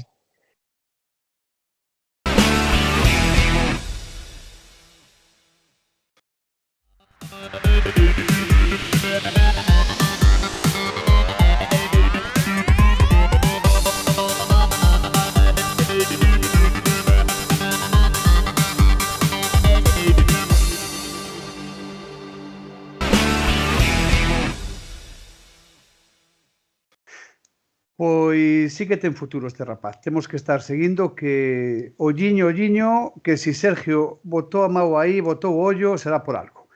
Cara e cruz. É unha cruz un pouco triste, Andrés. Un pouco triste a cruz, bueno, e a cara, Sergio, pois, bueno, a esperada, non? Andrés, conta. Bueno, eu penso que deses partidos que cando se te escapan desta forma, non? Nunha prórroga na que tes incluso no tempo reglamentario o balón para ser gañador, as prórrogas xeralmente van cara abaixo, non é un tema, penso que é un tema emocional, pero bueno, este Kobe moito Kobe, agora sí que empezo a crelo de verdade. Vale, sí, Sergio, tiña razón. Incluso en setembro falábamos de. Sí, é verdade. Incluso onte vin o partido do Real Madrid de Jason Granger, que entrevistaban o rematar o encontro, daba entre os favoritos para o ascenso o Kobe. Entón xa como comezas a pillar un pouquiño de vértigo. O que falábamos do partido super completo do Kobe contra un rival tamén completísimo, un partido que parece polo playoff de ascenso. pero bueno, viuse que en certa medida os equipos de arriba teñen algunhas cousiñas máis que o que lle falta, non? Teñen a Enzosa, que xa comentou incluso Sergio na previa, que volvía, que chegaba forte. Eu penso que foi un xogador determinante. Zurbriggen foi un auténtico pesadelo para Moody, que ainda así fixo un bo partido, pero estivo moi enriba del. E ao final, o que comentábamos na prórroga, pois bueno, penso que o Cova a nivel anímico, despois dese fallo de algún Sipe para gañar o partido, que se resentiu un pouquiño, pero nada que obxectar. Ao final son 9 victorias en 15 partidos, penso, non? Sí, non, son, bueno, non, 16. 10 en 16 encontros, 16, sí. Sí, de 16, que é un balance maravilloso, e agora nada, agardar o que sucede contra Burgos para rematar a primeira volta, pero para min é un sobresaínte alto. E os Seeiros, Home, é que sempre se dixo, non? Que o Pazo empuxa moitísimo, é unha cancha, pois bueno, construída fai bastantes anos, pero penso que bastante ben construída, porque ao final é como un coliseo, e cando a xente está en riba notase moito. O público de Ourense entende de baloncesto e sabe cando hai que apretar, e os partidos son importantes. Eu non o pude ver, vin o final de partido, porque estaba no partido do Obradoiro, e íbamos seguindo o resultado, e digo, tiña un móvil, coño, que o podo ver, e entonces me conotei, e vin ao final da prórroga, e na última xogada do final tiño as miñas dúbidas, se aí pude haber de Fernando. Sobre Moody. Sí, eu penso que lle dá un pequeno bico Zurbriggen a Moody, pero volvemos a falar de sempre. Hai unha inconsistencia arbitral constante que ás veces podes arrasar co rival, outras veces non o podes nin tocar. Penso que moitas veces pitan medo, como dicía eu cando xogaba, non? É moito máis fácil pitarlle o Fuenlabrada que pitarlle o COP, sigo dicindo, ao final o COP é a cincenta, pero bueno, hai que aprender a xogar con esas inconsistencias, que incluso serviron para que Sergio Rodríguez acabase completamente desquiciado, cunha doble técnica. Bueno, non sei se é comprensible ou excusable, pero si é certo que a min o arbitraxe, da mesma forma que tampouco me gustan a CB, pois en Levouro supoño que en Primeira Federación é un pouco máis lo mesmo. Sergio, para ir rematando, damos unha voltiña ao partido do Obradoiro así por riba, e logo de falar xa con o noso convidado, con Alonso. O Obradoiro un pouco máis do mesmo, non? É dicir, evidentemente, atrás está mellor, defensivamente vin un equipo mellor, pero en ataque hai unha peña, ou había unha peña futbolística, non sei de que equipo era, que se chamaba Barullo na área, e o ataque do Obradoiro podíamos definir como Barullo na área, non? É dicir, por iso eu falaba con Alonso Grela de que un base a antiga usanza, un base puro, chaval rapidísimo saindo co balón, e que cando chega a ataque ten a tranquilidade de parar, de ver os movimentos, esperar as saídas, os bloqueos, e foi nun momento que o equipo xogou máis ou menos ordenado. Porque depois Sergi Quintela, eu creo que xa a expresión corporal que tiña non me gustou nada, non sei se ten algún problema, pero non o vi moi ben, ou iso que no momento determinado foi clave con 5 puntos seguidos, e logo Platt Davidson, non sei como definirlo. É dicir, en cuanto el recibe o balón, olvídate. Adiós. Vaite a defender, porque intenta... Non é un bon manexador de balón. É dicir, o que falábamos antes dos famosos generadores, que ahora buscamos xogadores generadores. Xogadores generadores hai os que hai, pero non todos. Entonces, pois eu creo vexo demasiado obsesionado, demasiado como buscar as solucións por si mesmo, e, bueno, sí, pois acabou creo que con 14 puntos, colocou un par de valores interiores a Balvin, pero, bueno, o equipo se desorganiza. En cuanto recibe o balón, se desorganiza, porque además non é un bon manexador, que é o que quería decir e tal. E despois, para mí, a gran O mellor de todo foi Jake Stephens, que é un xogador que eu, como me escoitarei, sempre digo que pode ser xogador importante. Sentíose que tiña que ir a ter minutos porque estaba a baixa de Stevic e a parte da de Ratti, e entonces con Balvin, pues, se está Balvin, o que este de segundo vai ter moitos minutos, pero vai ter moitos minutos. E Stephens, pois, eu creo que estivo moi ben, é dicir, xogou bloqueos e continuacións, aí o atoparon, e aí fai moito daño porque é moi grande, ten unha man, ten moi boa man. No tiro exterior non estuvo ben, fixo 0 de 3, creo, 0 de 4, tampouco buscaron casi nunca, e para min foi o mellor xunto aos 6 minutos dos que nos deu a Alonso Herrera. O equipo ten que mellorar moito, ten que en ataque sobre todo ter as cousas moito máis claras, e eu creo que que xa me repito moito, e vai pensar que lle teño manía, pero eu creo que o de Balvin é un golazo por toda a escuadra, que lle meteron a Raúl López.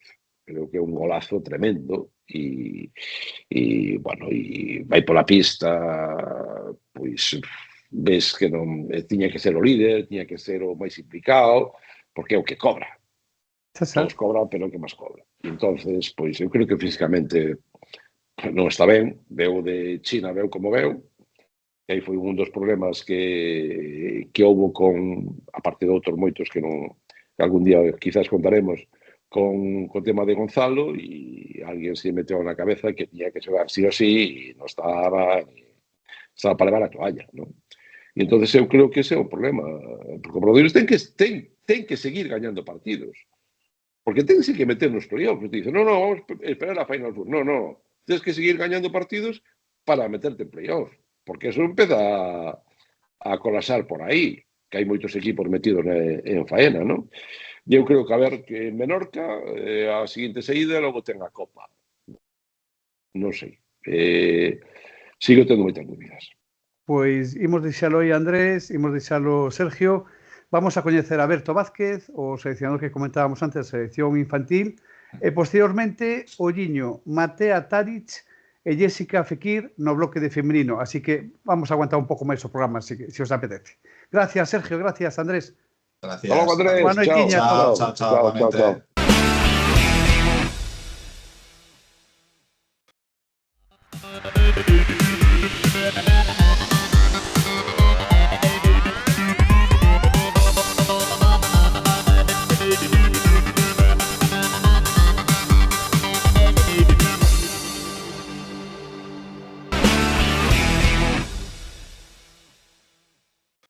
Pois seguimos sin sair moi lonxe de Santiago, a verdade, porque este é o terceiro dos invitados desa cidade. Neste caso, hola, Darío, que tal? Moi boa noite. Como estás? Canto tempo? Boa noite, como estás, José? Hola, Alberto. Hola, boa noite. E imos con Berto, que é o seleccionador do equipo infantil no Campeonato de España, como falamos anteriormente con Julio a semana pasada, co presidente Julio Bernárdez, unha medalla de bronce de moitos quilates, non, Darío? La verdad, sí. Es decir, o sea, si nosotros siempre basamos un poquito hablamos muchas veces del número de fichas que hai en España nas distintas comunidades, non ocupamos un lugar importante aí, ¿no? Con 18.000 fichas e pico que temos, somos a octava, novena comunidade de Galicia en número de licencias. Entón, iso, lóxicamente, contra grandes potencias, como foi Andalucía, Cataluña, xente que ten máis de 40, 50, 80.000 fichas, 80.000 licencias, estamos a falar dun número importante de xogadores e xogadoras onde hai máis oportunidades de escoller. Entón, nós temos que facer un traballo moito máis selectivo con unha lupa para poder estar á altura de outras comunidades que ten máis oportunidades. Neste caso, unha medalla de bronce, o sea, foi increíble. Foi increíble a experiencia, máis que a experiencia de ollar como rapaces levantaban a medalla de bronce, o espectáculo do equipo. O espectáculo do equipo xogando, a calma, con determinación, a personalidade, carácter, eso foi un espectáculo. Berto, antes de comenzar a falar deste torneo, se che parece, damos nome a cada un dos participantes, tanto no corpo técnico como nos xogadores, que son os protagonistas realmente, non? Por suposto. Rapaces, temos a Tomás de Porriño, a Pablo de Novo Vázquez, xunto con Nico, xunto con Mateo, temos desde Coruña a Sergio Doval, a Mateo Varela, Luis Ibáñez, de Seis do Nadal, a Jorge Amagín, temos a Jorge Niebla de Ferrol, de primeiro ano, Tomás de Pontevedra, Alex de Obradoiro. No staff tiñamos a Alex Hermelo de segundo adestrador, a Pablo de delegado, e logo Marcos e Gina, moi importantes o seu labor como fisios, e Darío como director técnico, neste caso. En esta andaina comenzou de menos a máis, non? En canto a rendimento, ata que chegaches a explosión desa semifinal tremenda ante Madrid que casi ganáis. Bueno, non diría tanto na semifinal, si pudemos competir ata onde chegamos, pero si é verdade que o campeonato foi de menos a máis, empezando por rivais de un pouquiño menos entidade como pode ser Ceuta, pero mismamente Navarra fixo moi ben contra nós, e logo contra País Vasco, que era un partido moi importante para nós, o equipo respondeu moi ben, e logo xa nas semifinais, pois foi, a verdade que foi algo que sabíamos que era posible, pero moi pouco probable, e logo xa a gasolina chegou ata onde chegou contra Madrid, e no terceiro ou cuarto posto, pois a verdade eu penso que foi o noso mellor partido.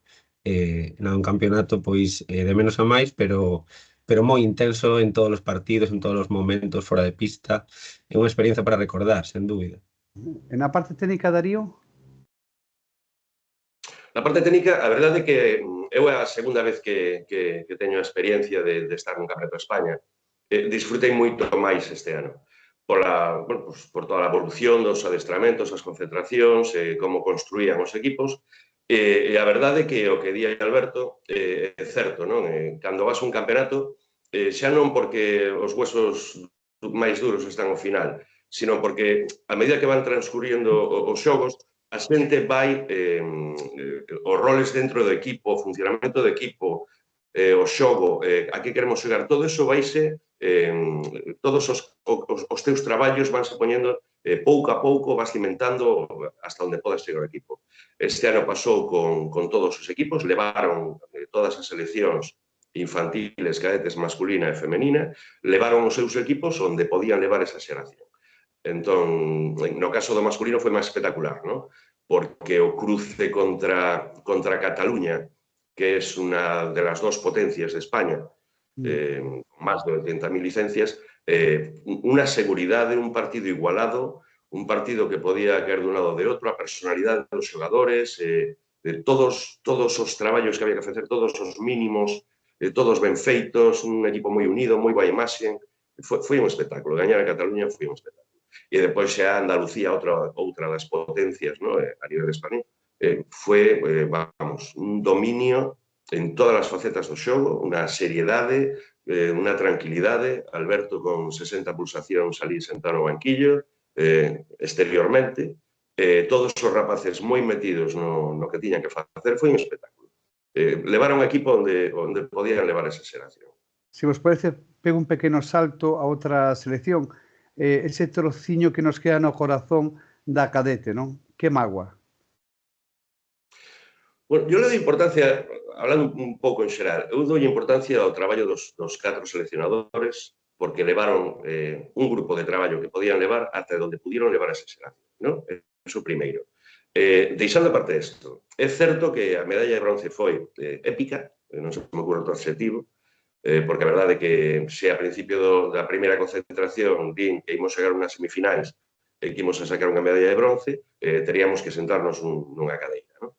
Entón, no caso do masculino, por un ponto non estamos en semifinais.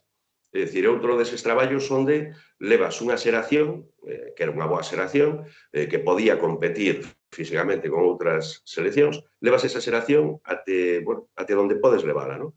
Foi unha mágoa o tema. De feito, os 2 últimos partidos son partidos complicados de xogar, porque levas ese punto abaixo na cabeza constantemente, o nivel de concentración ten que ser moi alto, a motivación, etc. Pero foi unha mágoa. Foi un partido espectacular, además, contra Andalucía. Berto, a evolución dos xogadores durante o torneo foi bastante, non? Bastante, bueno, polo que vimos por televisión, foi bastante grande, non? A evolución dos xogadores. O que falaba antes Darío, os roles e cada un colle o seu e competiron moi ben.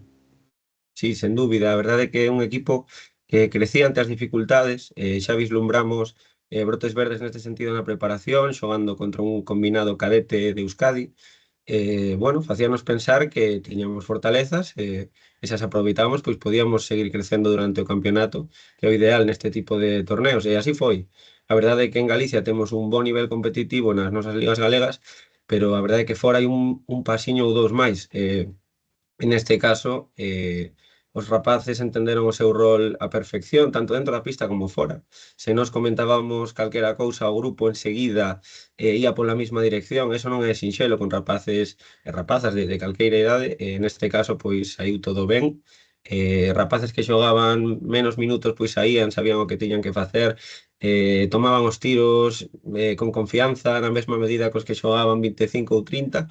Eu penso que isto é difícil de repetir porque fomos capaces de manter un nivel competitivo pois moi alto, que nos fixo maximizar as nosas opcións competitivas. Esos dos pasiños, Darío, que está comentando o Berto, vanse recurtando, pódense recurtar? Pódense recortar, pero estamos cunha diferencia humana en cantidad. Sobre a cantidad podes ter escoller mellor a calidade, non? Entón estamos con unha pequena diferencia aí, pero estamos a facelo moi ben. Galicia é unha terra de moi bons adestradores e adestradoras. Tentamos de coller as xeracións que toquen, que moitas veces son moi diferentes un outro para outro, tentar de levar esas xeracións ata onde podamos, non? E que teñan unha experiencia, que sumen na súa experiencia como xogadores e que podan chegar o que les queran, o que les queran. Pois, Darío, a mellor persoa para falar disto eres ti. O papel do básquet feminino? O papel do básquet femenino, aínda que poda parecer as infantiles quedaron en 10ª posición, as cadetes en 11ª posición, sigo comentando o mesmo. A preparación foi perfecta. É dicir, traballaron todo o que tiñan que traballar cunha selección que tiñan en súas manos. Que non tiña posiblemente a cadete nin a infantil a calidad física que tiñan as seleccións do ano pasado. Entón, iso é un hándicap. Pero non podemos inventar cosas que non hai. Entón, con esas experiencias tentaron de levar, no caso do cadete femenino ocurriu o mesmo que a pasada tempada, perdimos contra Euskadi de 2 puntos, que era o partido que nos daba paso ás 8 mellores seleccións, e no caso de femenino, que era unha selección sen moita altura, sen moito físico, houve un traballo excelente a todo campo, en todo momento, creceu moito durante a competición o equipo, estou moi contento das 4 seleccións, o sea, non ten nada que ver, unha medalla de bronce e lo comparo co traballo da cadete femenina que quedou de 11, o sea, espectacular, espectacular. Berto, fai amigos, o bloque feminino?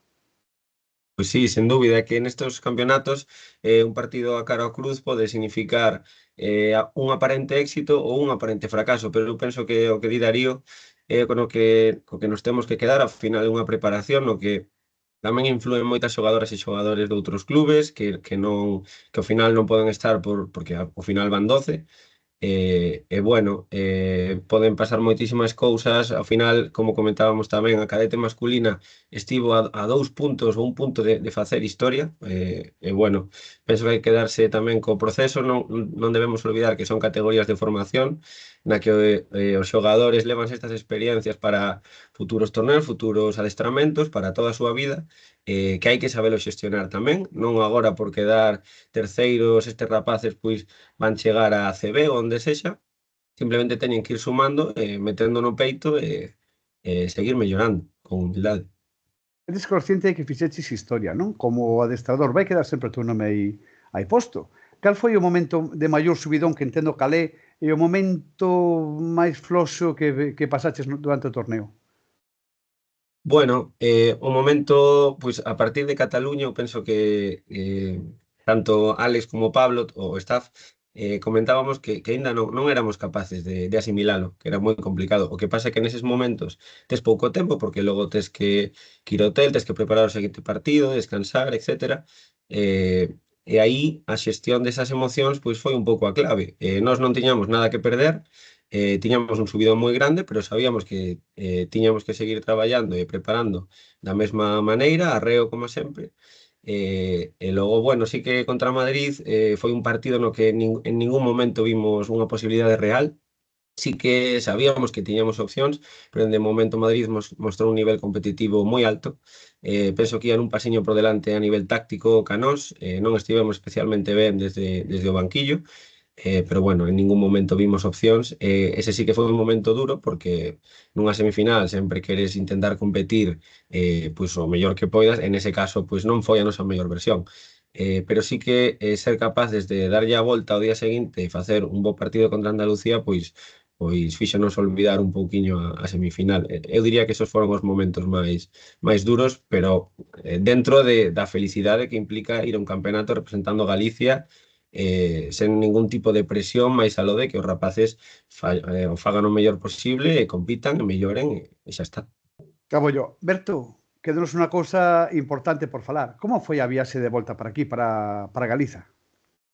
Pois moi longa e moi dura, como foi a ida, ao final moitas horas en bus, pero, home, ca medalla no peito era outra película, a verdade, e se ben o bus iba bastante vacío porque os rapaces moitos marcharon cos seus pais, pois o éxito da selección infantil pois compartiron a todos os demais corpos técnicos, os rapaces, ao final se gañase a masculina cadete ou calquera das femeninas, o éxito ia ser compartido tamén. Entón, pois a verdade é que foi un broche moi bonito a moitos meses e adestramentos de preparación, pois fíxose moi levadeiro, a verdade.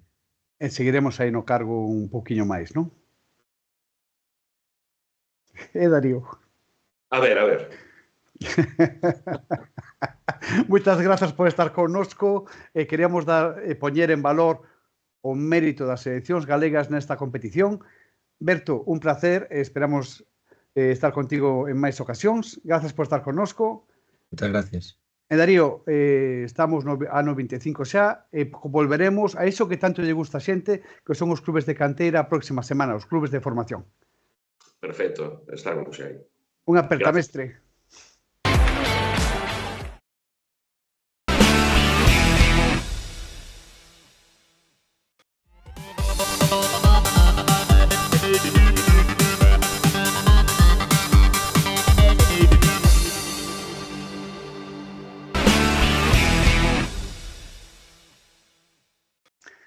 Pues vamos a cerrar este programa con el bloque de baloncesto femenino. Con nosotros, ya veis la pantalla, Susana García, nuestra crack, nuestra analista. ¿Qué tal, Susana? ¿Cómo estás? Buenas noches. Buenas noches, muy bien, José Luis. Te veo muy bien acompañada, de Jessica Fekir. Hola, Jessica, muy buenas noches. Hola. Y de Matea Tadic. ¿Qué tal? Muy buenas, Matea. Bienvenida. Hola, buenas. Hola, gracias.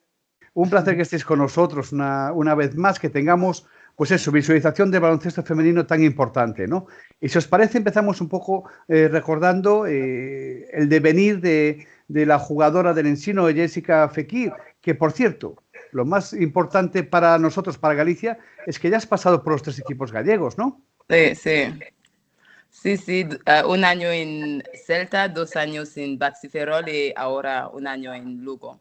La verdad es que me encanta Galicia, Sí, se nota. Y el clima que hablábamos anteriormente también, ¿no? En esta época del año. Sí, pero bueno, yo soy canadiense, así que esto no es nada para mí, Claro.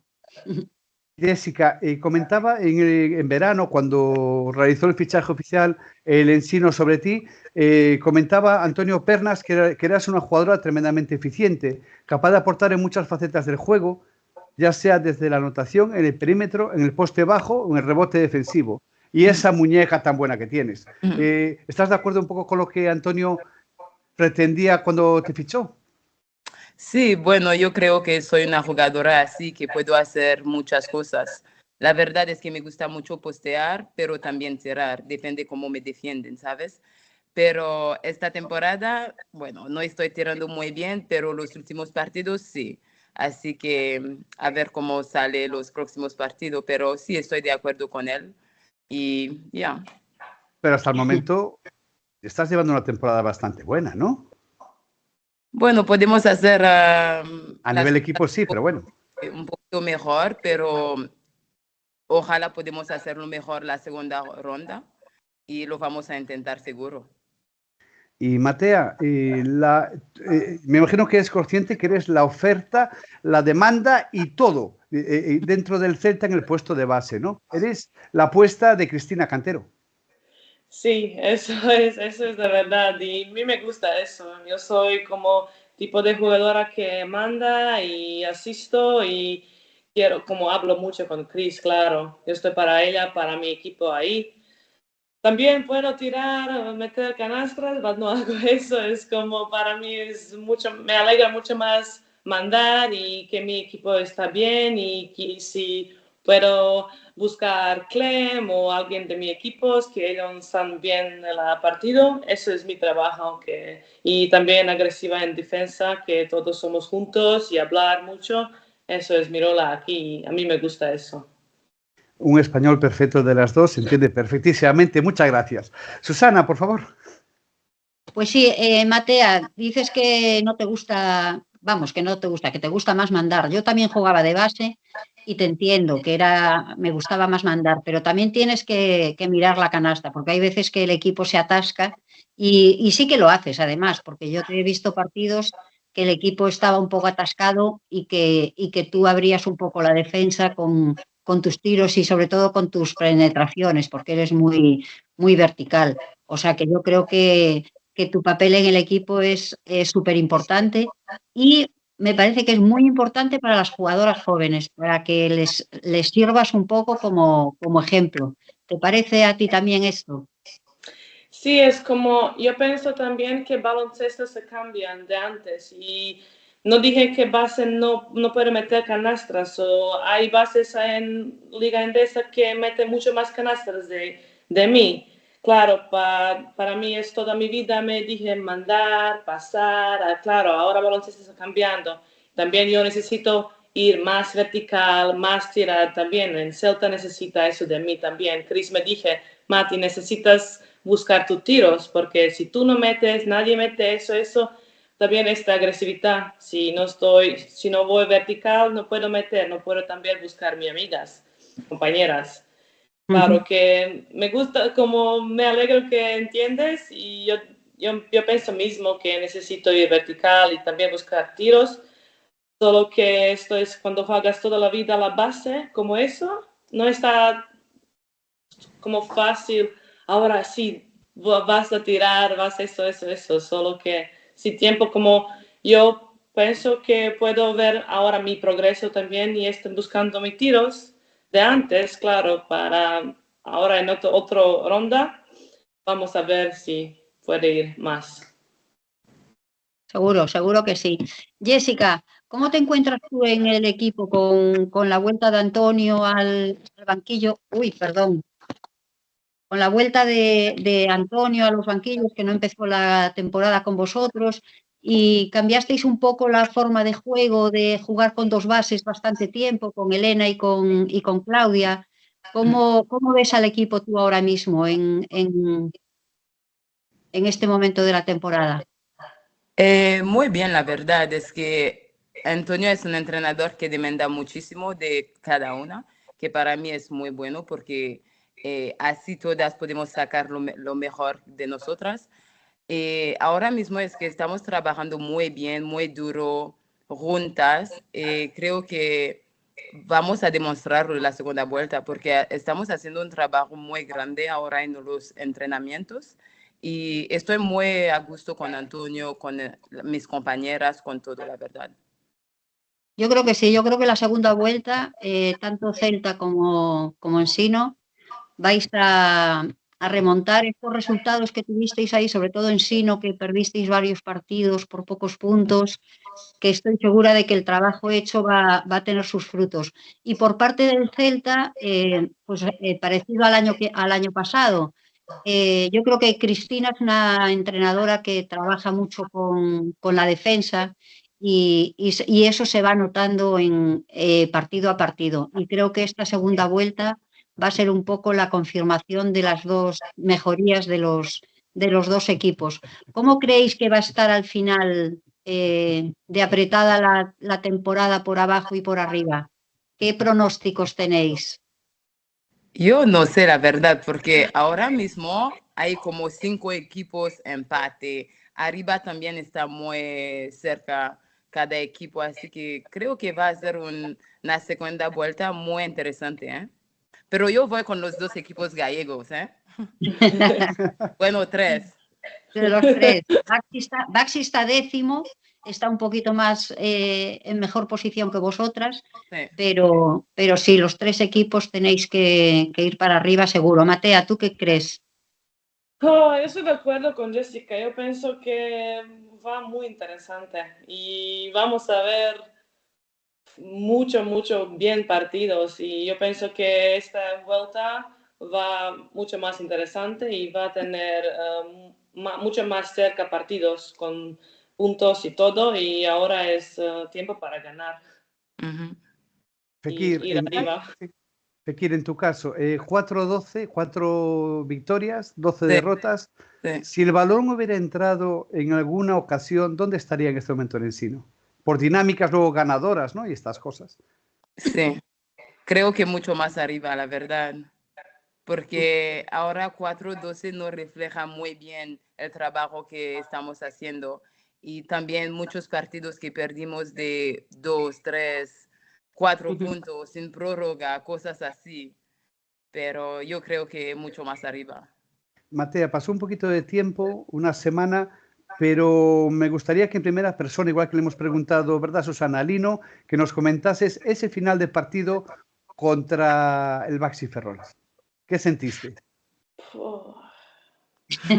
No sé, no sé, cómo fui, todas las emociones, no sé, como de árbitros, de nosotras, tienes ganáis mucho, después ellos meten todo, 3 puntos de la end. Fui muy difícil, no sé, cómo estás a casa, quieres ganar, puedes ganar, eso es tu partido, nuestro partido, y después no sé, cuando ganamos yo fui solo, gracias Dios, eso es ahora nuestro. Si perdimos eso, no sé, porque jugamos muy bien, fue nuestro partido. Yo pienso que tuvimos sentimiento en todos partes de partido, y en defensa y ofensa controlamos muy bien, y después como concentrados, y también fuimos cansadas, y hay jugadoras que jugamos como 30 plus minutos, y con focus y hacer concentrados largo tiempo, 40 minutos, es como difícil. Y como dije, gracias a Dios ganamos, y fue muy difícil. La jornada difícil como ya sola, ¿no? Esta semana, digo yo. En Valencia, ¿qué tal, Jessica? Habéis competido, ¿no? Sí, muy bien, la verdad. Estábamos perdiendo de mucho, fuimos capaces de remontar, poner el partido a 10 puntos, que contra Valencia es un equipazo, ¿sabes? Sí. Pero fuimos capaces de competir, vamos a usar este partido para aprender y mejorar, seguro. Susana, Seguro, ¿y el partido de Celta? Sí, bueno, le quería decir a Jessica que es que realmente Valencia yo creo que tiene una plantilla, yo creo que es la mejor plantilla, para mi gusto es la mejor plantilla de las que están arriba. Hizo un equipo para ganar todo, y ahora con la incorporación de Fievich pues ya es el remate. Yo creo que tiene mucho mérito, a pesar de haber perdido el partido que hicisteis. Y en cuanto al partido del Celta, yo estuve, ya te digo que no lo pude ver entero, pero en la primera parte el Celta las tuvo contra las cuerdas, porque defendió muy bien, jugó los ataques con mucha calma, con mucha paciencia. Pero bueno, después, claro, Girona es Girona. En la primera parte hizo 1 de 11 en triples y al final acabó con 10 de 24, me parece. O sea que en la segunda parte hizo un porcentaje de triples, y es unido a la calidad de las jugadoras, pues. Pero bueno, el Celta lo intentó, no bajó los brazos. Y yo creo que esto también, como dice Jessica, hay que usarlo para los siguientes partidos, todo lo bueno que se hizo, y ponerlo en práctica también en partidos futuros. Matea, nos vamos a por una segunda vuelta muy ilusionante. ¿Qué firmamos a día de hoy clasificatoriamente? ¿Dónde podemos quedar al final de temporada del Celta de Vigo? Ah, Venga, tírate, vamos, venga. como, no sé, como dije antes, como es muy difícil y queremos ganar más. Yo pienso que nuestro equipo necesitaba tiempo antes. Fui como muchas nuevas jugadoras y ahora jugamos mejor. Tenemos este progreso, como Jessica también dije, para Encino, para Lugo. Yo pienso estos dos equipos puedo ir arriba. No sé si es como mucho más arriba, solo que necesitamos competir a ganar ese duro partidos. Y no sé dónde vamos a mejor, no sé. Primero la salvación y después Está claro. seguir viendo para arriba. Sí. Primero Como asegurar la partido. salvación. Jessica, ¿objetivo entrar en playoff? Salir de abajo. Bueno, pero pensemos un poco más Salir. adelante. Pensemos más adelante. Sí, Venga, claro, con es que ilusión. todos queremos ir a los playoffs, ¿sabes? Pero ahora mismo somos en una posición donde solo queremos ganar un partido, después otro partido, después otro partido. Desde ahí veremos. Eso es. Yo creo que es un objetivo muy, muy sensato. Primero ir partido a partido para salir de la zona de descenso y después ya pensar en playoff y en metas más grandes. Y por mi parte no quería concluir, bueno, Susana es vicepresidenta de la Federación Gallega de Baloncesto, ¿no? Entonces no quería concluir tanto con Fekir como con Matea, haciendo referencia a que el público cada vez asiste más a vuestros partidos. Hay mucho más calor en el baloncesto femenino, lo cual es algo magnífico, ¿no? No sé si vosotros lo notáis, entiendo que sí. Sí. Mucho Hombre, más. En Vigo, desde luego, en Navia, que es un pabellón pequeño, la verdad es que el público es impresionante. El día del Baxi fue absolutamente impresionante, lleno absoluto, la gente cantando el himno del Celta, que pone los pelos de punta. En Lugo, como es un poco más grande el pabellón, el calor de la gente se note un poquito menos, pero cada vez está yendo más gente. Eso es súper importante. Exacto. Sí, esa peña que tiene el Ensino, que se coloca la parte enfrente a banquillos y luego detrás de banquillos estáis muy arropadas. Hay muchísima gente cubriendo esa grada, ¿no? Sí. Y lo que sí tengo que decir es una cosa, Matea y Jessica, súper importante para mí cuando voy a un partido vuestro de baloncesto, que cuando concluyen los encuentros os paráis con todos los niños, con todas las niñas, para firmar, para sacaros fotos. Qué bueno es eso para el futuro de este básquet. Sí. Muy importante. Sí, creo que es el más importante, ¿sabes? Es muy importante como ir a los colegios, ver los niños, hablar con los niños, porque para ellos somos las grandes, ¿sabes? Pero no, somos personas normales que al final jugamos al baloncesto, que es un juego, ¿sabes? No sé, a mí me gustan mucho los niños, ¿eh? Muy interesante, sí, señor, claro que sí. La gente a los deportistas los tiene como ídolos, como personas sobrehumanas y lo que tú dices, al final somos personas y el acercarse a ellos de esta manera les hace verlo más cerca, el poder ellos conseguirlo. Exacto. Pues por mi parte, la última pregunta que quería hacer, si me deja Susana, antes de que concluya, hagas tú el cierre, es la siguiente. Sí. Estamos en enero, acabando casi el mes de enero. Mi pregunta es, ¿la temporada que viene, Fekir, seguirás en Galicia, seguirás en Lugo?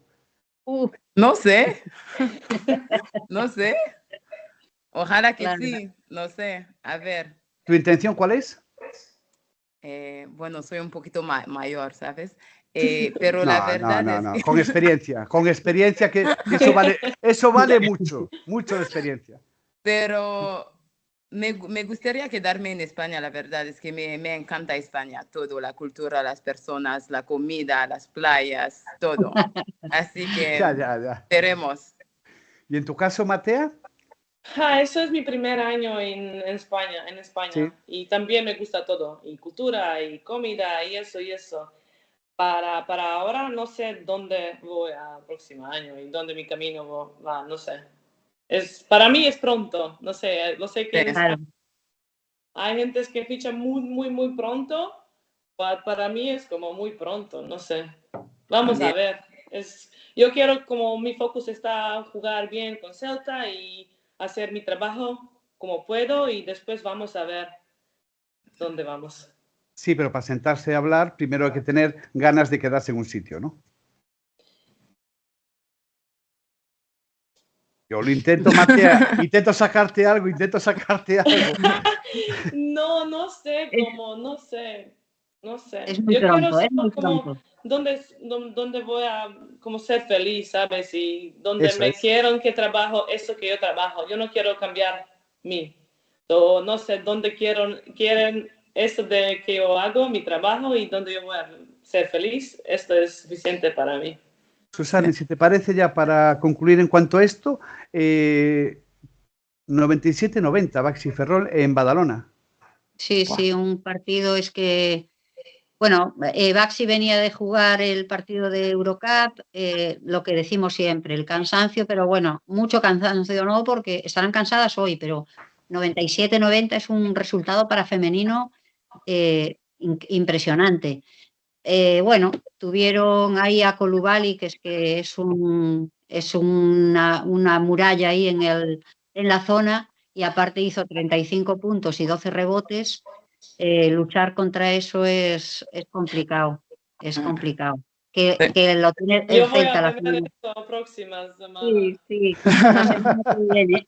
La semana que viene ya podéis hacer un buen scouting y a ver cómo se puede parar a Coulibaly, que no es fácil.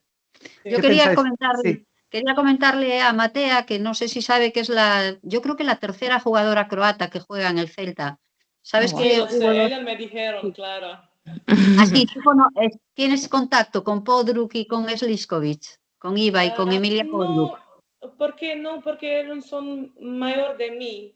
Sí, mucho mayor. Podruk, como lo sé ella, y ella todavía juega en Croacia. Lo sé que juega todavía, tiene 45. Wow. Sí, algo como eso, y como está MVP de la liga año pasado, yo pienso como Madre mía. ¿Cómo? es la triple ¿Ves, Fekir? ¿Ves? A renovar. Hay Sí, tiempo, ¿no? But con Nina Premasuna, ella juega aquí año pasado, yo pienso. Con ella juego yo en Zagreb. Cuando sí. Sí. Con ella son Pues como más cerca de otras dos. Muy bien, pues nada, por mi parte nada más. Mucha suerte para la próxima jornada y estaremos apoyándoos durante toda la temporada para ver la salvación de los 3 equipos gallegos. Muchas gracias. Concluyo con una pregunta más para las dos, si no os importa. Fekir, Matea, partido este jueves súper importante para Baxi Ferrol. ¿Qué pensáis que va a pasar en el partido de vuelta? Espero que gana el Baxi, la verdad. Sí. Es un +8, ¿no? O algo así. Más 5, creo, ¿no? Más 5. Más 5. Así. Bueno, Difícil, la cosa, pero ¿por qué no? Pero bueno, yo creo que lo van a sacar. Yo estoy segura de que lo van a sacar. Bueno, y el Celta, que tenéis, creo que va a llegar una jugadora, que hay nuevo fichaje. Yo no sé si puedes decir Sí, algo. sí. Sí que puedes. No. Sí que puedes, claro que puedes. ¿Cómo no? Yo no sé también como todos los detalles, pero claro, obviamente que necesitamos una poste más como grande para parar Coulibaly y otras grandes postes de la liga. Creo que llegan 10 días. Para el partido de Badalona no llega, pero para el próximo en casa sí que llega. Algo como eso, sí. Y yo creo, por lo que yo sé, que tampoco hasta ahí puedo leer, es una jugadora importante, jugadora americana con pasaporte europeo, que está jugando en competición europea en Francia, pero ya está.